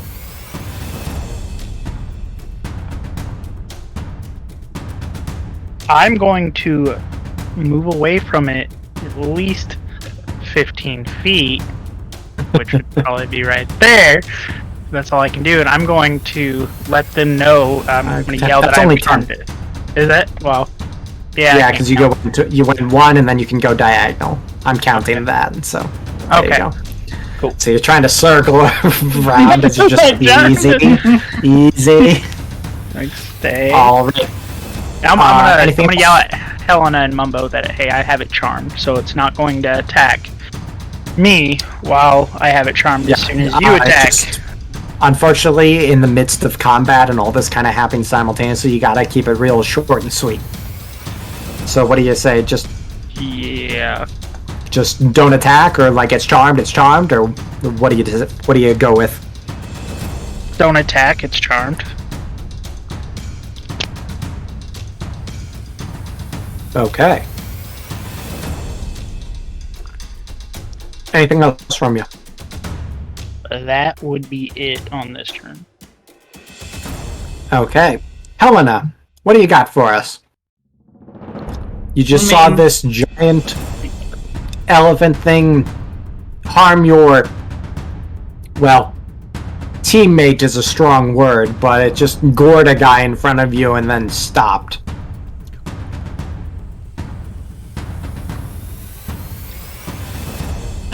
Well, he said not to attack, but I will move up and hold my attack. So I'll hold my action. Okay. And just a reminder from the session 0, if you guys hold your action for spells and don't end up using it, I'm not going to make you use that spell slot, just in case people forgot that little bit. I would not take away a spell slot that you did not use, so. Alright, so what is the trigger for your attack here? If he attacks somebody else. Okay. Alright, that's gonna bring us to Guahir. Guahir, you heard a loud trumpet from some very large creature and saw Mumbo just book it out a window. He didn't take the time to open said window, by the way. That window's broken. Yeah. We can pay for the damages later. Head first. He lost a tooth. I mean, good That's thing. fine. Good thing I gave him 2 gold for the ring. Right. Athletics or acrobatics, your choice.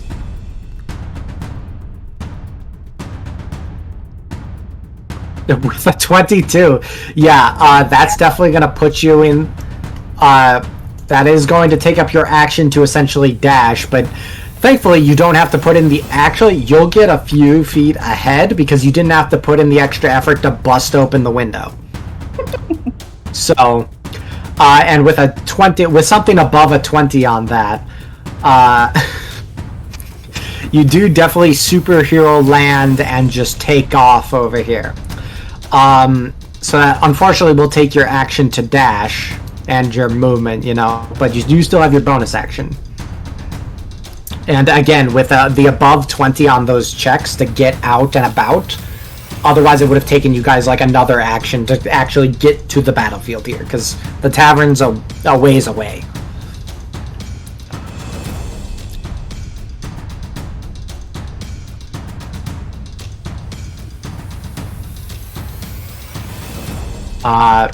Anything you're going to use your bonus action for, Guahir?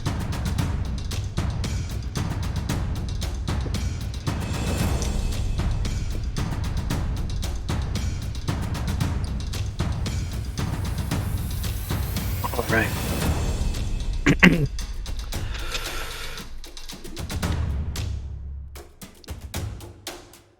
I will...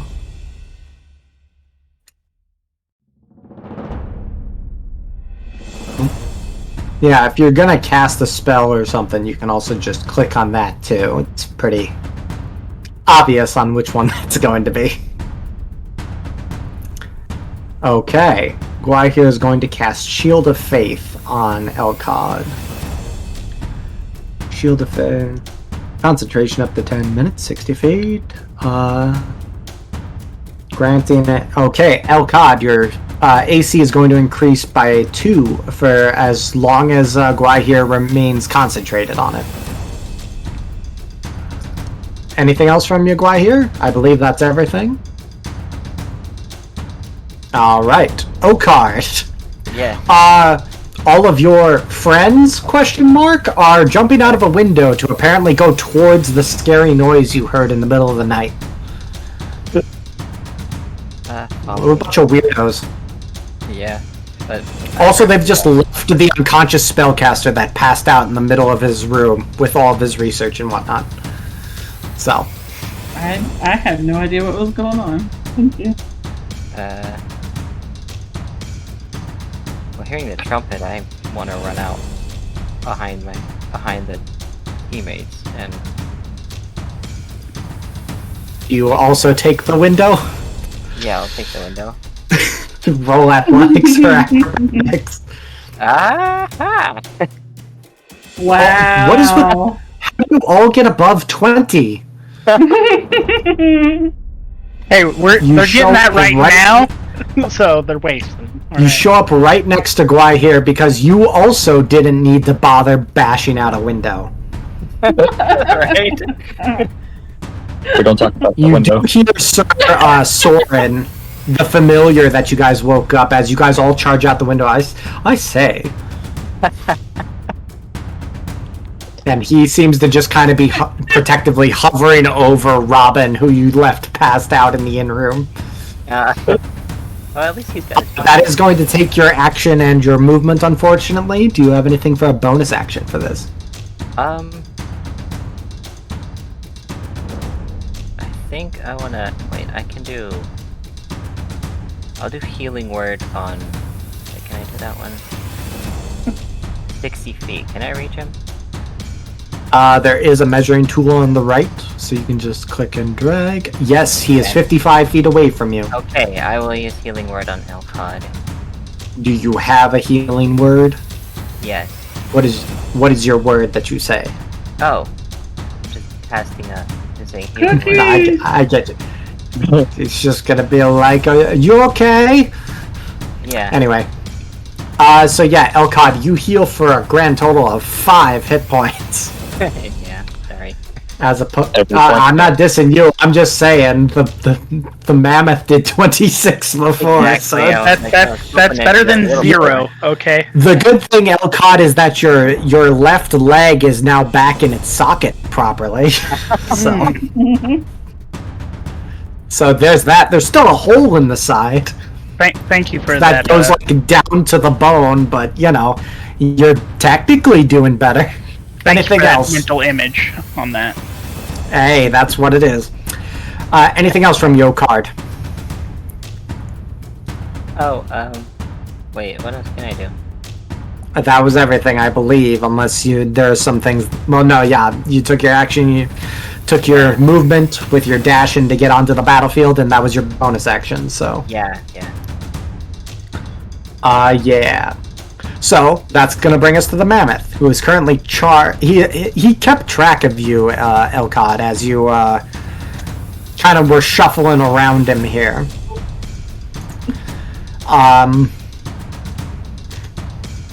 But as he does that, he does kind of look around for a moment. Because while he is charmed by you, that hasn't really done anything to calm his clearly violent instincts. So he turns over. There are still a few street candles left on by the stalls and everything, so there's a moderate amount of light here, not to mention the moonlight. So with a few head turns over, he does see Helena. And you didn't charm him, so... Uh-oh. And you'd think he was a barbarian. He's got 40 feet of movement. 5, 10, 15, 20, 25. No. Oh, he could have had that. And guess what? He traveled 20 feet. At least. So he's going to try to hit you with a trampling charge and a gore attack. With a 21. No, that I doesn't think we hit just at made it all. angry. That doesn't hit at all. Oh. Okay. Oh, that's only going to Ow. be 15 piercing. Aw. As his other tusk, he used the right one to hit into Elkod's left leg before. Now he uses the left one to hit into your right leg and doesn't get quite as deep down. Your dwarven muscles stop the ivory, making it pretty shallow, but still hurts. I also need that strength saving throw from you. I mean, mine's +7, so hopefully I roll good. DC 18. Oh, next one! Oh god! Oh no! Oh no. Oh no! As her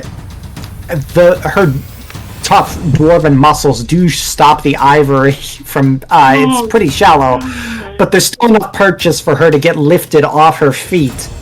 And as she sits there, it's one of those things that happens where things simultaneously happen too fast, but they're also going in slow motion because you can tell exactly what's going to happen next. And as his bonus action, as you go prone mid-air, he's going to use his bonus action to make a stomping attack against you, Helena. Oh no! Advantage because of that nat 1. Does a 19 hit you? Yeah. Okay. Yeah. That's going to be 15 bludgeoning damage. Ow.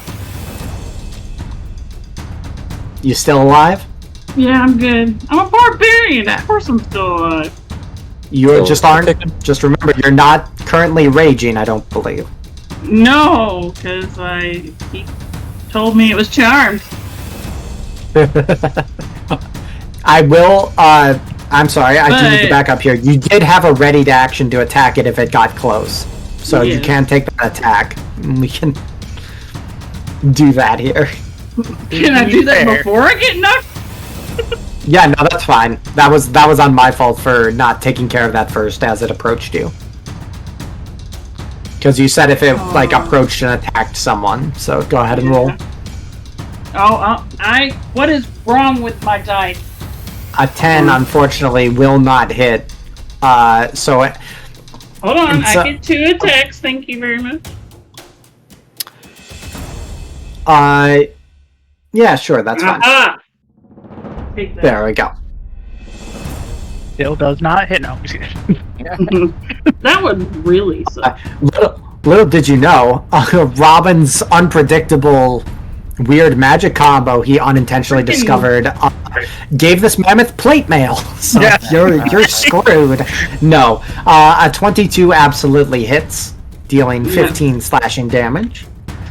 So you do leave this long scar right here along like the trunk of the creature. Unfortunately, you kind of had to flail a little bit, so it's not exactly a strike you can take too much pride in because it was happening right before its trunk-thick hoof or foot slammed you into the ground, and you're pretty sure your leg is like fully busted. So, that's the mammoth's turn as he looks down at you. And he actually, at this point, as you are prone, he has one of his tusks, like, you know when somebody, like, cups a person's chin, but also, like, when they bring their forearm to, like, hold them down by the neck? It's like a combination of those things. Yeah. Like, he's holding you down there. Mumbo, what do you got for us? Save me, big guy. You are currently raging. How far am I from the mammoth? Not 5, 10, 15, 5, 20, 10, 25, 30. 30. I'm gonna 30 rush feet. rush up to the mammoth, and since I have 2 attacks per action, if I do 2 weapon fighting using my bonus action with hand axes, how many hits would that be? Just 3 or? Yeah, because the 2 attacks is part of your action, and then the bonus action is the 2-handed fighting. Alright. So yeah, it basically just gives you an extra attack. One extra attack. At the cost of your bonus action. Rush up and do 2-weapon fighting with my hand axes. Alright, can you move your token to where you want to go? Because you do have 40 feet of movement. There are a couple places you can get.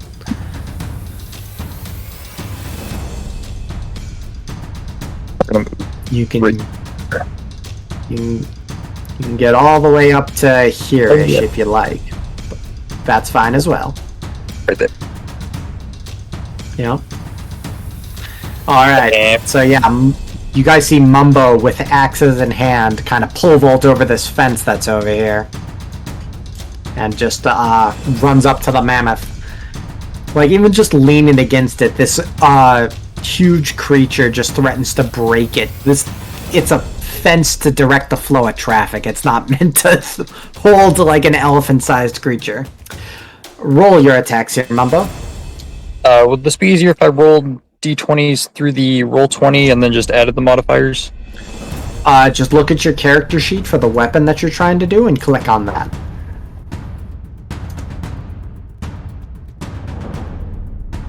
I got 18 Should be for like the first plus whatever bonus. My hit DC is a +6 for these. Yep, no, I see it on the other tab. 12 plus a 6 and 18. And 18 will absolutely hit. Go ahead and roll damage. 8 damage. Alright, I don't believe that includes your rage bonus. No, so +2 more would be 10. There you go. Oh, what just happened? Ooh, and that 20 for the second one. Ooh. See, I wish we could see that in the Roll20 chat. Yep, but no, I see it. 2d6 plus 3. You have a certain way of doing criticals, don't you? 17. Yeah, no, it's fine. Yeah. This is pretty good on that. So yeah, that's 12. So yeah, it's already it already doubled the dice for you. So I think we're good on that. So that's going to be 13 plus an additional 4 is going to be 17. And you got one last attack here. One more to make it count. 19 plus 6, 25. Only a 25.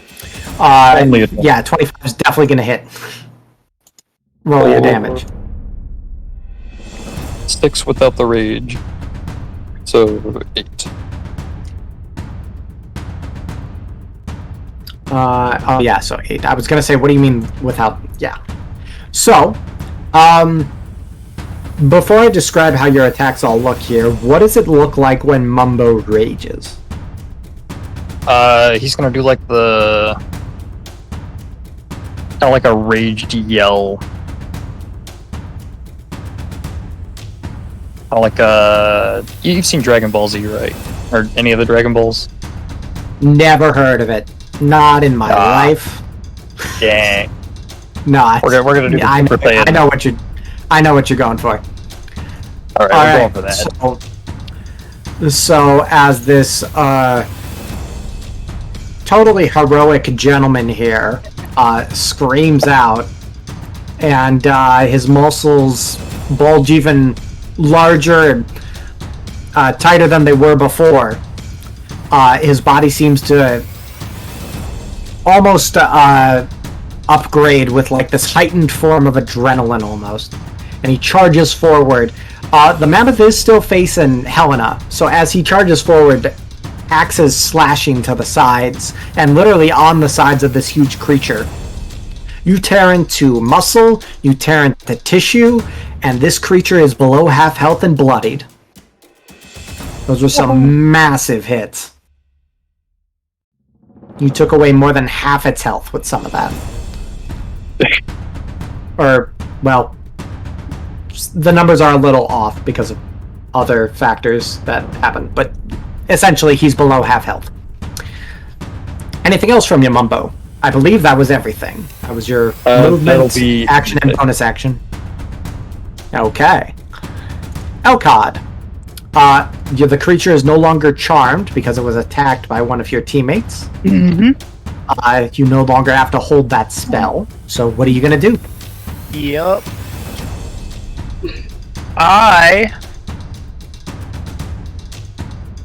No, I'm just kidding. I was gonna say run away, but that'd be messed up.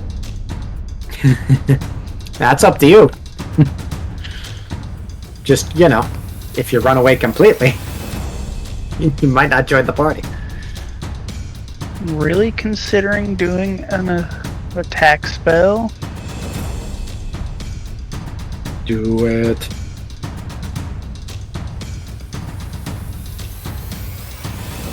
We will do ball lightning down on Oh. this guy. Okay. At 3rd level. Because everyone knows mammoths are dexterous. Oh, at 3rd level. Oh, okay. What's with the Dex extra 15. lightning damage on that? There's the 16 and then there's the 4. I literally cast and it did that, so I have no idea. Huh. Honestly, let me see. 3d10. Well, you said you upcast it, right? Is that the upcast Yeah, damage? level. That's what I'm looking for. Okay. Is it? Oh god. That's 4th level. Because So it should just be a Yeah, 3d10 to 16. yeah, that's weird. So yeah, so I 16. don't Let I think me it roll did it the if save. there's a storm happening. That's also what happens. That's what it would be. Okay. With a 1, a unnatural 1, he's definitely going to take the full 16 damage there. I mean, surprise! This magic mammoth is immune to lightning. No, he's fine. Actually, no, he's not fine. He's getting slashed up and cooked by electricity from the thundercloud that you conjure up that just comes out of nowhere. As you, just like Robin did, go through the practiced motions and incantations of everything that you did in your tutelage of spellcasting, a lightning bolt shoots down and has, just due to the massive size of this mammoth's body, there's not even like a worry of it hitting your comrades here. Anything else from you, Elkard? Yeah, because I can cast a healing word as a bonus action. I'm gonna cast that on On Helena? I was thinking that. I'm gonna cast that on Helena, seeing she just got attacked. Okay. At Do you level. have a healing word, or do you just say healing word? But threw me off. I had one and you threw me off. It's let the light guide you. Okay. Let the light guide you. Okay. This druid sounded very religious. Well, Anyway. No, it's fine. I get it. Mother Nature is its own religion. Anyway, Helena, you're feeling slightly less bludgeoned to death. I mean, Anything else from you, Elkad? well, I won't waste that again. I feel that. Nah, that's it.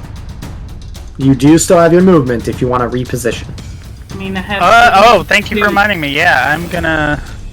I have 72 hit just points, so. Gonna do that. Kind of back up, away. Okay. Helena, it's now your turn. You are flat on the ground, and up until Mumbo slashed this thing in the side and lightning struck down on it, it was holding you down with its ivory tusks. Your hair is standing a little on end because you were touching it when the lightning hit it, but Yeah. it didn't do any damage to you. Oh, thank goodness. Well, can I try to get up from being prone? It'll take half your movement, but absolutely. He doesn't have you like restrained or anything. I mean, yeah, I'm not gonna move anyway. because I'm just gonna attack. So Are you sure? I know we Yeah. went over it in session 0. This is flanking. Actually, no, it's not because those guys are more than 2 sizes bigger than you. So you can't flank him. can't flank. Not with my rules. To be fair, she can't even see Mumbo how small she is. Wait, as a I'm not Goliath, small. I'm not small, thank you. I am 5'8". Somebody was asking about their Goliath self. Mumbo's a Goliath. Would he be able to flank? Because he can. Oh, wait, no, they can carry as if they were Are one you? large. Yeah, that's for carrying capacity. It's not that you're considered large. It's not that you are large. Bam! 17? Yeah, 17 will hit. Go ahead and roll damage. Yay! 13 slashing 13. damage. Did you rage, Helena? No, I didn't. Alright, no raging bonus then? I apologize. No. Anything else from you then? Yep. I believe you. Another attack. Yep, a 25's also gonna hit. Ew, gross. 7. And I will use my bonus to. Oh, yeah, I'll do it. Go ahead. Might as well. I What will are you use doing? my bonus action to rage. Okay. She hasn't raged in a long time, guys. What does it look like as Helena rages? She yells out, mad. Okay. Like she yells the word mad out? Yeah, sure. No. Or yells like she's crazy. Just clarify for Yells. Yeah, she yells like she's crazy. us. Okay. Alright, anything else then? Nope, that'll be it. Alright, Gwai here. What do you got for us? This monstrous animal creature seems to be close to its last legs.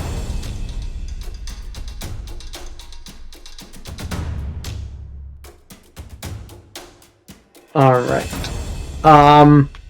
You're gonna... Okay. Scorching Ray is a ranged spell attack, so you're gonna be at disadvantage if you're within melee of somebody. Mm-hmm. Are you sure that's what you want to do? Back up. Back It also up. has quite a range. Mm-hmm. Yeah. Yeah, just back up and do it. I'll say that's got 120 feet. You can step to the left and be fine. Yep. Okay. So roll 3 spell attacks because you roll for each individual one.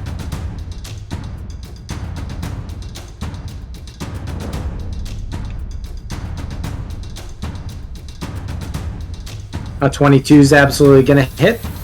That's gonna be 10. Ooh. 23 is also definitely gonna hit. Rolled that. Oh wait, hold on. That's not damage that you did. That was a 22, a 10, and a 23. So unfortunately that 10 is not going to hit, but the 22 and the 23 will. So roll damage twice. That'll be 4d6 fire damage.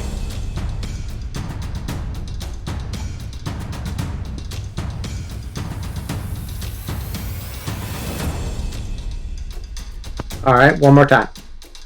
We got 8 and 10. Alright.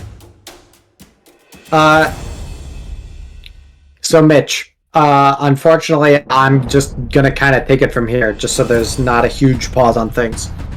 But Helena, Mumbo, as you guys are kind of looking around in the dark as these other people that you just met this day approach, you're not quite sure what to make of this golden dragonborn fellow. He made very good suggestions during your little investigation with this bizarre spellcaster named Robin. Try to help you deduce things down. He introduced himself as a paladin, and you're not quite sure how well he'd hold up in a fight. And there's one version of this as he takes an initial step forward, where you all think, oh god, this idiot's gonna get himself killed as he sets up to cast ranged spells. Before, thankfully, he takes a step backwards, fires off 3 blasts. One of them pierces kind of the hair, quote-unquote, of the mammoth creature, before the other 2 pierce it right in the eyes. It trumpets once more, before rearing up on its hind legs and falling over dead. Yay! Dinner. Is officially ended. And as you guys properly end this summoned creature's life, its body once again begins to shimmer with the same purple light as before. And suddenly, it's gone once more. Leaving nothing but little impacts in the ground and the wounds on your bodies. Combat has officially ended. And the Scorcher's earth from a lightning bolt. Yeah, a little bit of scorched earth. So you guys kind of have this moment up until the mammoth's body disappeared, where you're kind of like...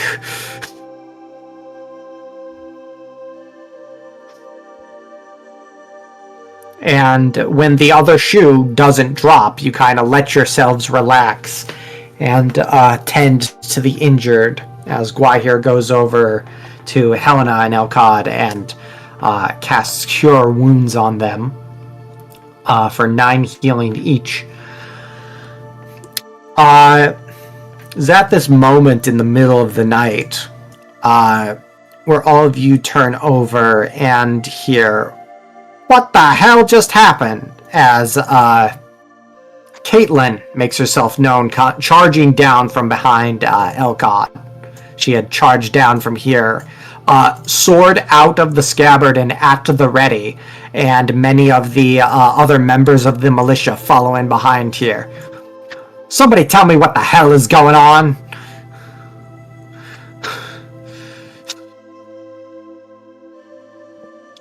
Don't all answer at once now.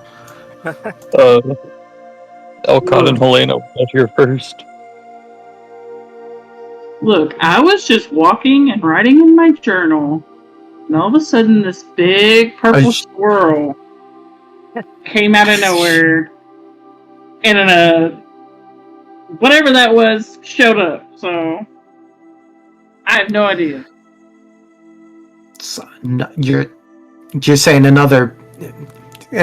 just to be clear, when she says, like, somebody explained to me what happened, she's just being defensive of the town, and, like, she's not accusing any of you. She's just like, what happened? Like, tell me.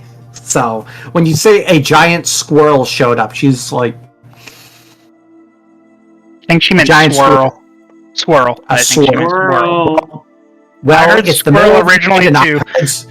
Caitlin looks at all of you and she's like, "It's the middle of the night. I was woken up by some ungodly trumpet noise, and I heard squirrel. Forgive me if I'm a little out of it. Tell me it's dead." And she looks at you, Helena. She's like, "Did you kill it?" I mean, it's gone. I hope I did. Gone it ran off, or gone you killed it? It seemed to have just dissolved. Gone, It dissolved. It vanished. I'll Back into take the it. purple mist. And she's holding up a torch here in her free hand. She's like, "You know what? I'll take it. Anybody hurt?" Clearly. She's just like, "All right, let's." gather everybody up, and she looks back as now some of her other militia members are like kind of filing in. She's be like, all right, arms on shoulders here. They'll help you back to the inn here, and I want to hear every detail. You skip nothing until we have this sorted out. And she's basically just gonna kind of interrogate you guys on what happened. So, the night kind of comes and goes.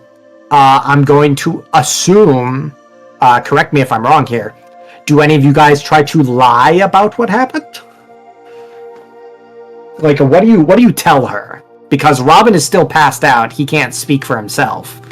And him and Sir Soren are still in his room. I think you should start with Gry here because she was there. Okay. We're here, All right, so she'll Gly be here's- completely upfront. Yep, I see it. So, it definitely takes a little. Do you guys? I take it this is the part where Mr. Robin is still unconscious on the floor of his room, and this conversation is kind of taking place without his input. Caitlin is definitely a little. She's kind of at that point where she's just like, so you're saying it was him? And she's looking at you, Gwy here, and if somebody else wants to interject, feel free. But she's basically saying, you're saying Robin was responsible. Unbeknownst to him. It was something in his bag. Okay. Do you guys retrieve the bag, or do you leave that with him? I'm gonna actually go up and wake him up. He is out. Sir Soren's still up, though. Okay. It's coming. So Soren, would you like to come downstairs and speak with Caitlin? Oh. Is everything resolved now? I don't know about resolved, but she'll definitely want to hear from one of you. I think we'll wait until Sir Robin awakens. I prefer not to speak on his behalf. Until that time arises, I'm going to take this with me, and I'm going to grab the bag with all of it and take it with I'm me. definitely going with you. So he's not letting that bag out of his sight. He's very torn at leaving Robin's side and letting the research leave his side, and he knows Robin very well, and he's just like, I'll carry the bag, thank you. And it's this very awkward dance as this full-sized falcon tries to flap a backpack downstairs and follow you, but he's not letting you put a hand on it. So, as that, we get a little bit into yakety sax here, as, I don't know if that joke flies over everyone's head, but, it's a bit of a comedy routine to try and get the backpack down because, this Falcon familiar is just trying to adhere to his master's orders and not let the research be in anyone's hands. But you eventually do get it down, and he does allow you guys to, it takes some coaxing, but you eventually let him pull out kind of the big shard that they did before. Now, does anyone have the identify spell on them? Or is this going to take some guesswork? I don't. I can try Arcana, but... Yeah, same. Okay. Doing both ways. Alright. Yeah, anyone who wants to, give me an Arcana check. Casting a spell around this thing probably isn't a good idea anyway. Well, I'm out of the running. Oh, Oh, beautiful. Oh, Beautiful card. Okay. Oh, car saves the day. I want to see what I Okay. roll. Ah, not bad. Okay. The non-magic users higher than me, that's Yeah. cool. Right. just through deductive reasoning. But Okard, we're gonna focus on you. But this shard definitely. This isn't so much as you just like looking at it and be like, I can tell you what it does, because that's identify. This is you knowing what you know about magic, seeing what you've seen as you've kind of lived your life, and then also just kind of your deductive reasoning for everything that you've seen in this town. You, Guahir also said, specifically, like kind of the kicker here, is that everything that Guahir said about how Robin was sleeping before and where you guys found the bag, it all kind of clicks together for you. Essentially, the shard of this meteor that was part of Robin's research responds when spells are cast within a certain vicinity of it, and it'll take up a spell slot to have an additional effect. Normally, this sort of thing would function as essentially like a wild magic shard.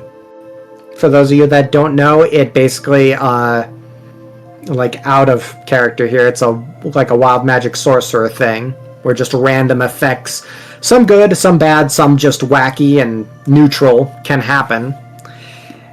But the fact that Robin seemed to have a bad habit of reciting incantations in his sleep, and didn't have enough potions and herbs to not be doing that. Combined with the fact that he was so paranoid about losing his precious research and everything that he stuck it under his pillow so that it would be as close to him as possible. It was draining his magic. It was keeping him from recovering like any semblance of it. And it was causing basically all of this random stuff to happen within just absolute at random around town within this vicinity. Like magics that he's not even capable of, it was getting amplified because just like you guys theorized, it was basically feeding off of him. So, the other part of that I unfortunately I didn't make as clear as I could have, when Robin was first introduced, like when you guys were all here kind of going about your business around lunchtime, you witnessed a bunch of the effects happening during the day. Robin didn't come down to like the tavern until after all of that. He didn't wake up until then, so he was doing that in his room, like during the middle of the day, because he was sleeping. So just FYI on that. It kind of all clicks together after what Guai here kind of informs from all of you. So with that natural 20, it's definitely something where you need to keep that away from him, and definitely need to not be casting spells within like a 5-foot distance of that shard. Otherwise, it's going to try to drain you again. Or anybody for that matter. And cause something like that to happen. So, as Okard kind of finishes, like, just, he has this brain blast and puts all the puzzle pieces together. Okard, do you have any reaction to kind of the master deduction that you just made about this mysterious magical meteor shard? We need some way to... either someone who's non-magical to handle it, or someone... or some other kind of means to hold it. Like, is there something we could wrap it in? No. Would a jar of holding or something like that help?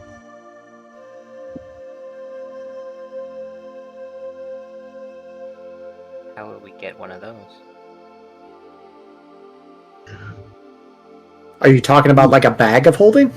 Bag of holding, yeah, that's what Yeah, as Caitlin is kind of sitting around this discussion, like a lot of the magic stuff goes over her head, and she just kind of interjects a little and says, like, "I'll just tell you right now, we're a small town. We don't have stuff like that."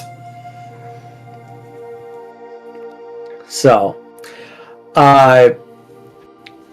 so as you guys, essentially, with the nat 20 again, you guys probably just need to keep it away from Robin to make sure that when he's sleeping, that way it's not constantly draining his magic and he can just, long rest normally, for lack of a better term. So if you just do that, he'll probably have enough sense about him, and if you can also help him find those sleep root herbs again, he'll definitely be able to sleep without muttering himself, because chances are he's not going to be able to calm his paranoia enough to sleep with that shard anywhere that isn't close by. So you'll have to sort that out with him. I'm not a magical user, so I could hold it. Okay. So, as this all kind of gets settled, and you guys put the shard, I assume, on the other bed without Robin for the night. I take it you guys all head off to bed? Yeah. And eventually explain this to Robin when he awakes? Mm-hmm. Yeah. Okay. I'll keep the shard with me. I have it. I'm taking it. Sorry. Sir Soren will absolutely badger you all night until it ends up back in Robin's room. I'll give it back to him later. You want him to be better? We can have Falcon for dinner instead. We could. Oh, gosh. Uncouth. You guys.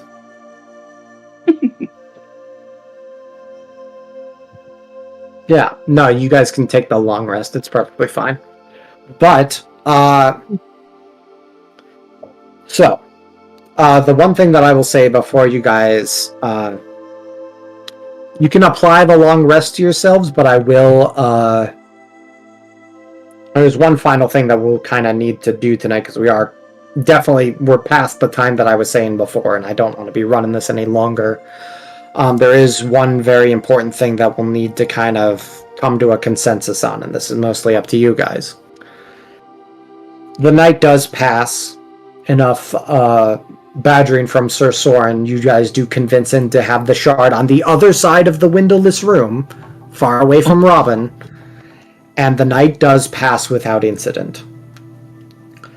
Unfortunately, Robin is back to his exhausted state and does sleep until noon once more.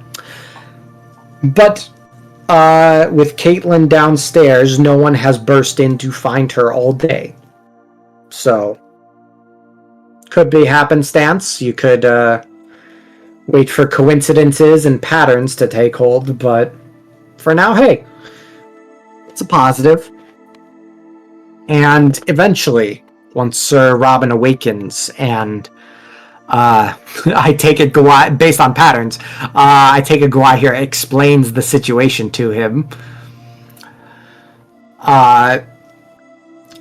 He kind of does say it's just, okay, and he kind of has to look at Caitlin, and he's just like, you all have been good to me. You have to believe me that I did not mean for any of this to occur. This is my research. The last thing I wanted to do is to harm anyone. You believe that, right? And Caitlin will look at him and say,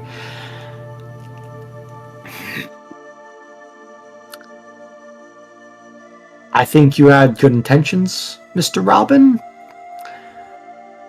That being said, I think you are going to rest up for a little bit. Take a look at some of the people that are still affected by what happened. And I think it's best that you continue on after that. And so, while she understands that this was absolutely unintentional, it does not change the fact that it scared people, it hurt people, Miraculously, you haven't heard them mention that anyone's dead just yet. But if this had continued, that probably would have happened. Like, if you guys had not been there to stop the mammoth, this town would not have a militia or a market square. And probably not a couple houses. I'm just saying that flat out. So, Sir Robin hangs his head, absolutely ashamed. He actually... he is, like, holding the stone, like, trying to look at it, trying to just trying to figure out what to do next, but also just being very careful not to speak based on what you told him. And Mumbo, as you ask him... Soren, that's a unique way of spelling it. Anyway, you ask him for the sleep root herb. I mean, Robin was the one that sent him out for it. He just said that it's just a bit more difficult to find around here, and you'd probably need to go to one of the bigger cities to actually get a shop that, like, cultivates it properly. He just thought that he could try to, like, scrounge some up in this no-name town once it became evident that he was, after, like, it was apparent that he needed more than just rest. Like, he was trying to just make a potion that would help him out for it. But yes, out of the little bit that they do have, he does hand some to you. So, as he has his research back, Helena, I take it you give it back to him, yes? Everything but the stone, yeah. You don't give him the stone back? No! So, okay. He needs to rest. He can't be near the stone, apparently. Okay, yeah. As... Can we agree to do the school for him? I'm sorry? Can we agree to We take could, the yeah. school for him in his place? Draco, you're way too quiet, bud, and I got your user volume to 200%. Could we ask him if we could take it to the school for him? You'd head back to Duskhaven with me. That's where I was headed. That's where I'm going. I'm not heading back to Telhara. I was coming from Telhara.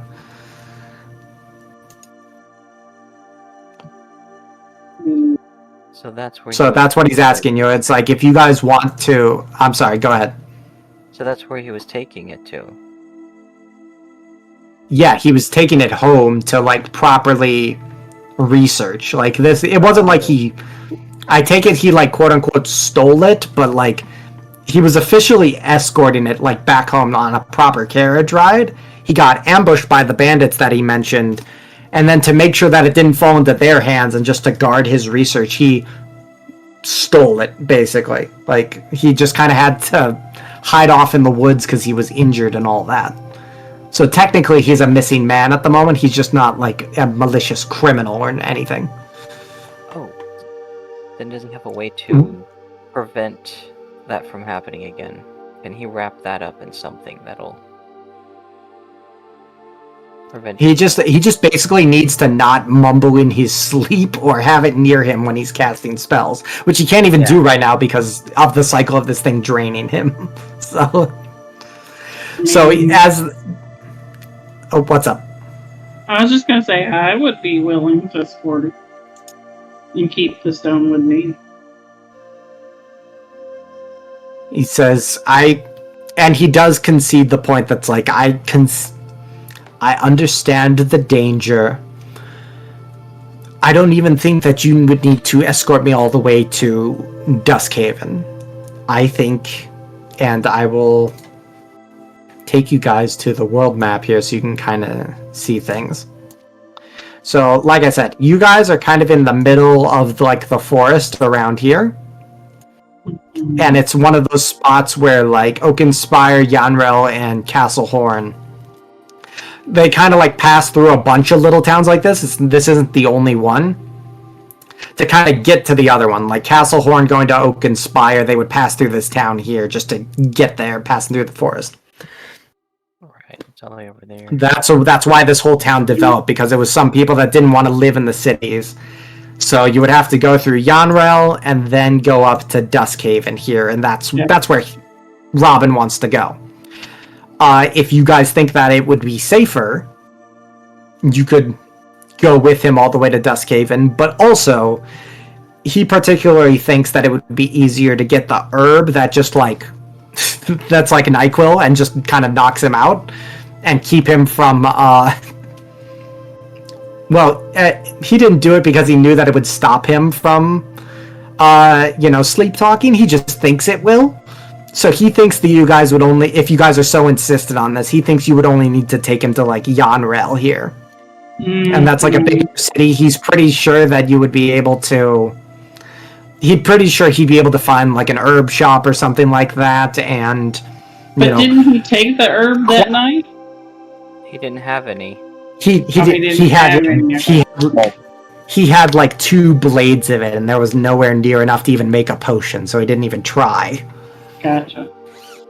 Like it. He's just like he just kind of assumed that he would have to make do with like hearty meals and things like that. So he thinks if he can just make it to a bigger city, he can find like an herb shop or, potion makers or something like that, and he can take the necessary precautions. Once he assures you guys, like, once he's back in Duskhaven, it's not like he's just taking it to his house or like an inn or something like that. Like, he has a full magical laboratory and like research center already set up. Like, he's been in this game for a while. So, but I suppose if you'd all be willing to do that, I suppose it would be the smart thing to do. The responsible thing. But so this is where I need you guys to discuss things amongst yourselves, first of all, because I kind of want to go through each and every one of you and kind of get a feel for what's going on in your noggins. Because first of all, you guys met over less than 48 hours ago. Each and every one of you are just kind of, I wouldn't say lost souls, but just people who have been on their own. Whether that is a long time or a short time is overall insignificant. It is the impact of that solitude that matters. So I need each and every one of you to kind of come to the conclusion on if this is just going to be a short endeavor to make sure that this, well-intentioned mage or foolhardy fool, depending on your point of view, doesn't cause any more damage, unintentionally or otherwise. Or if this, in your mind, is the start of something a little more. And you like how much fun it is to berate someone who slightly saw themselves as better just because they could cast more powerful magic.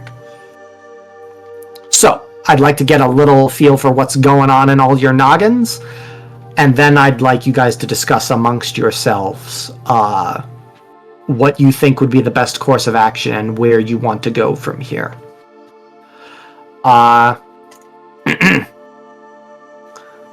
Mumbo, if we could start with you, please. What's going on in your noggin right now? Hearing all this, Mumbo's going to... He's willing to help him get to Yanrel, and if he needs further assistance, he's willing to go all the way. The Duskhaven? Okay. Alright. I will also point out, just in case this factors into anything, you guys are basically saying, no, we can't let you... You're basically, like, keeping the gun away from the baby is essentially what you're doing. He has not offered to pay you. Like, you guys are saying that this needs to happen for the safety of people, not like, hey, would you escort me? Like, he thinks once he's rested, he's more than capable of doing so. So, if you think you need to dissuade him of that motion, yeah, that's up to you. So, okay, so we heard from Mumbo. Okard, what's going on in your noggin? I definitely agree that the journey to the next big town would possibly be sufficient enough, especially if he finds what he needs there. Okay. Elcod, what about you? I'm wanting to go with because he mentioned changes to the environment from these stones, and that would obviously concern me. So I'm wanting to go with to make sure that doesn't happen Right. as we leave. And clearly, you guys have seen certain examples of how that can happen. Yeah. And this is the unintentional version. Whatever the intentional versions would be, could be far worse. And that's something So. I'm wanting to investigate myself. But obviously, even as he takes all of this in, Robin is still kind of fascinated because he's just like, if this is what it's capable of on like an accidental activation, I wonder what we could like. He keeps mumbling about like the potential benefits and how they could like get it under control properly and like kind of ways to experiment to keep it from being so random. And he just keeps like going back and forth on like methodologies that he could try, and he's like, maybe the spell we cast, maybe the School of Magic will make a difference. Oh, this will take a lot of trial and error. So,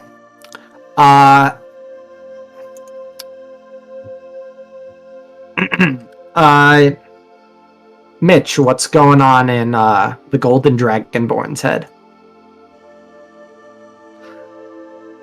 Spike, if you want to read that.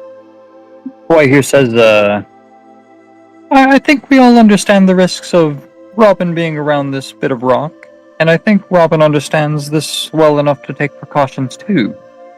But I have no problem escorting him at least part of the way to make sure, at the very least, we'll have better understanding of how he could behave once he's better frame mind. At least more restored. More rested. Yeah, that's definitely like the eye bags still have eye bags, guys. So he's not at 100%, and he is. Again, you're threatening his research. Like Helena, you tried to keep it away from him. He is very confrontational. This guy. It doesn't matter that you helped him and saved him and like saved this town and all that. Calling him a coworker is a stretch. Like he is definitely not your friend. But he is just willing to concede points to you.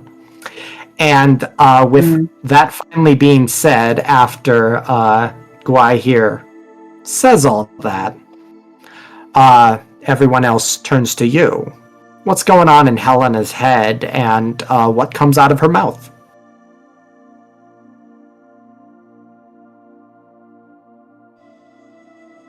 I'm willing to go to a big town and see if he behaves different and can be trusted with it. Okay, so you don't necessarily trust him with it. Is that in your head, or is that what you're saying? That's what I'm saying. Okay. Anything else? No. Okay. Well, like I said, it was definitely raw chance that brought you all here. Just pure happenstance. But sometimes it's those pure happenstance things that set off the largest of chain reactions, and what'll happen from here on out as these 5 or 7 individuals, depending on how you count things, how that'll unfold and how that'll impact things on this area or this world at large is anyone's guess, and only time will tell. So with that, that's going to bring us to the end of the very first session for the new Stories of Ralucia. Thank you guys so much for joining us tonight. That's where we're going to bring things to an end. I apologize for going over going over time a little bit. I promise things won't be quite so long in the future. I'm gonna try to aim for that 4 to 4.5 hour bit from now on. Why? It was fun. Because it's a long time, and I'm Yeah. It was very a long tired. time. Now, I apologize for that. Yeah, I thought I could bring up the, have things progress a little bit more, but you guys were just so in the flow of all of it. I was just letting things happen. So, Holly, I take it you're not recording anymore? I was just about to stop. Okay, perfect.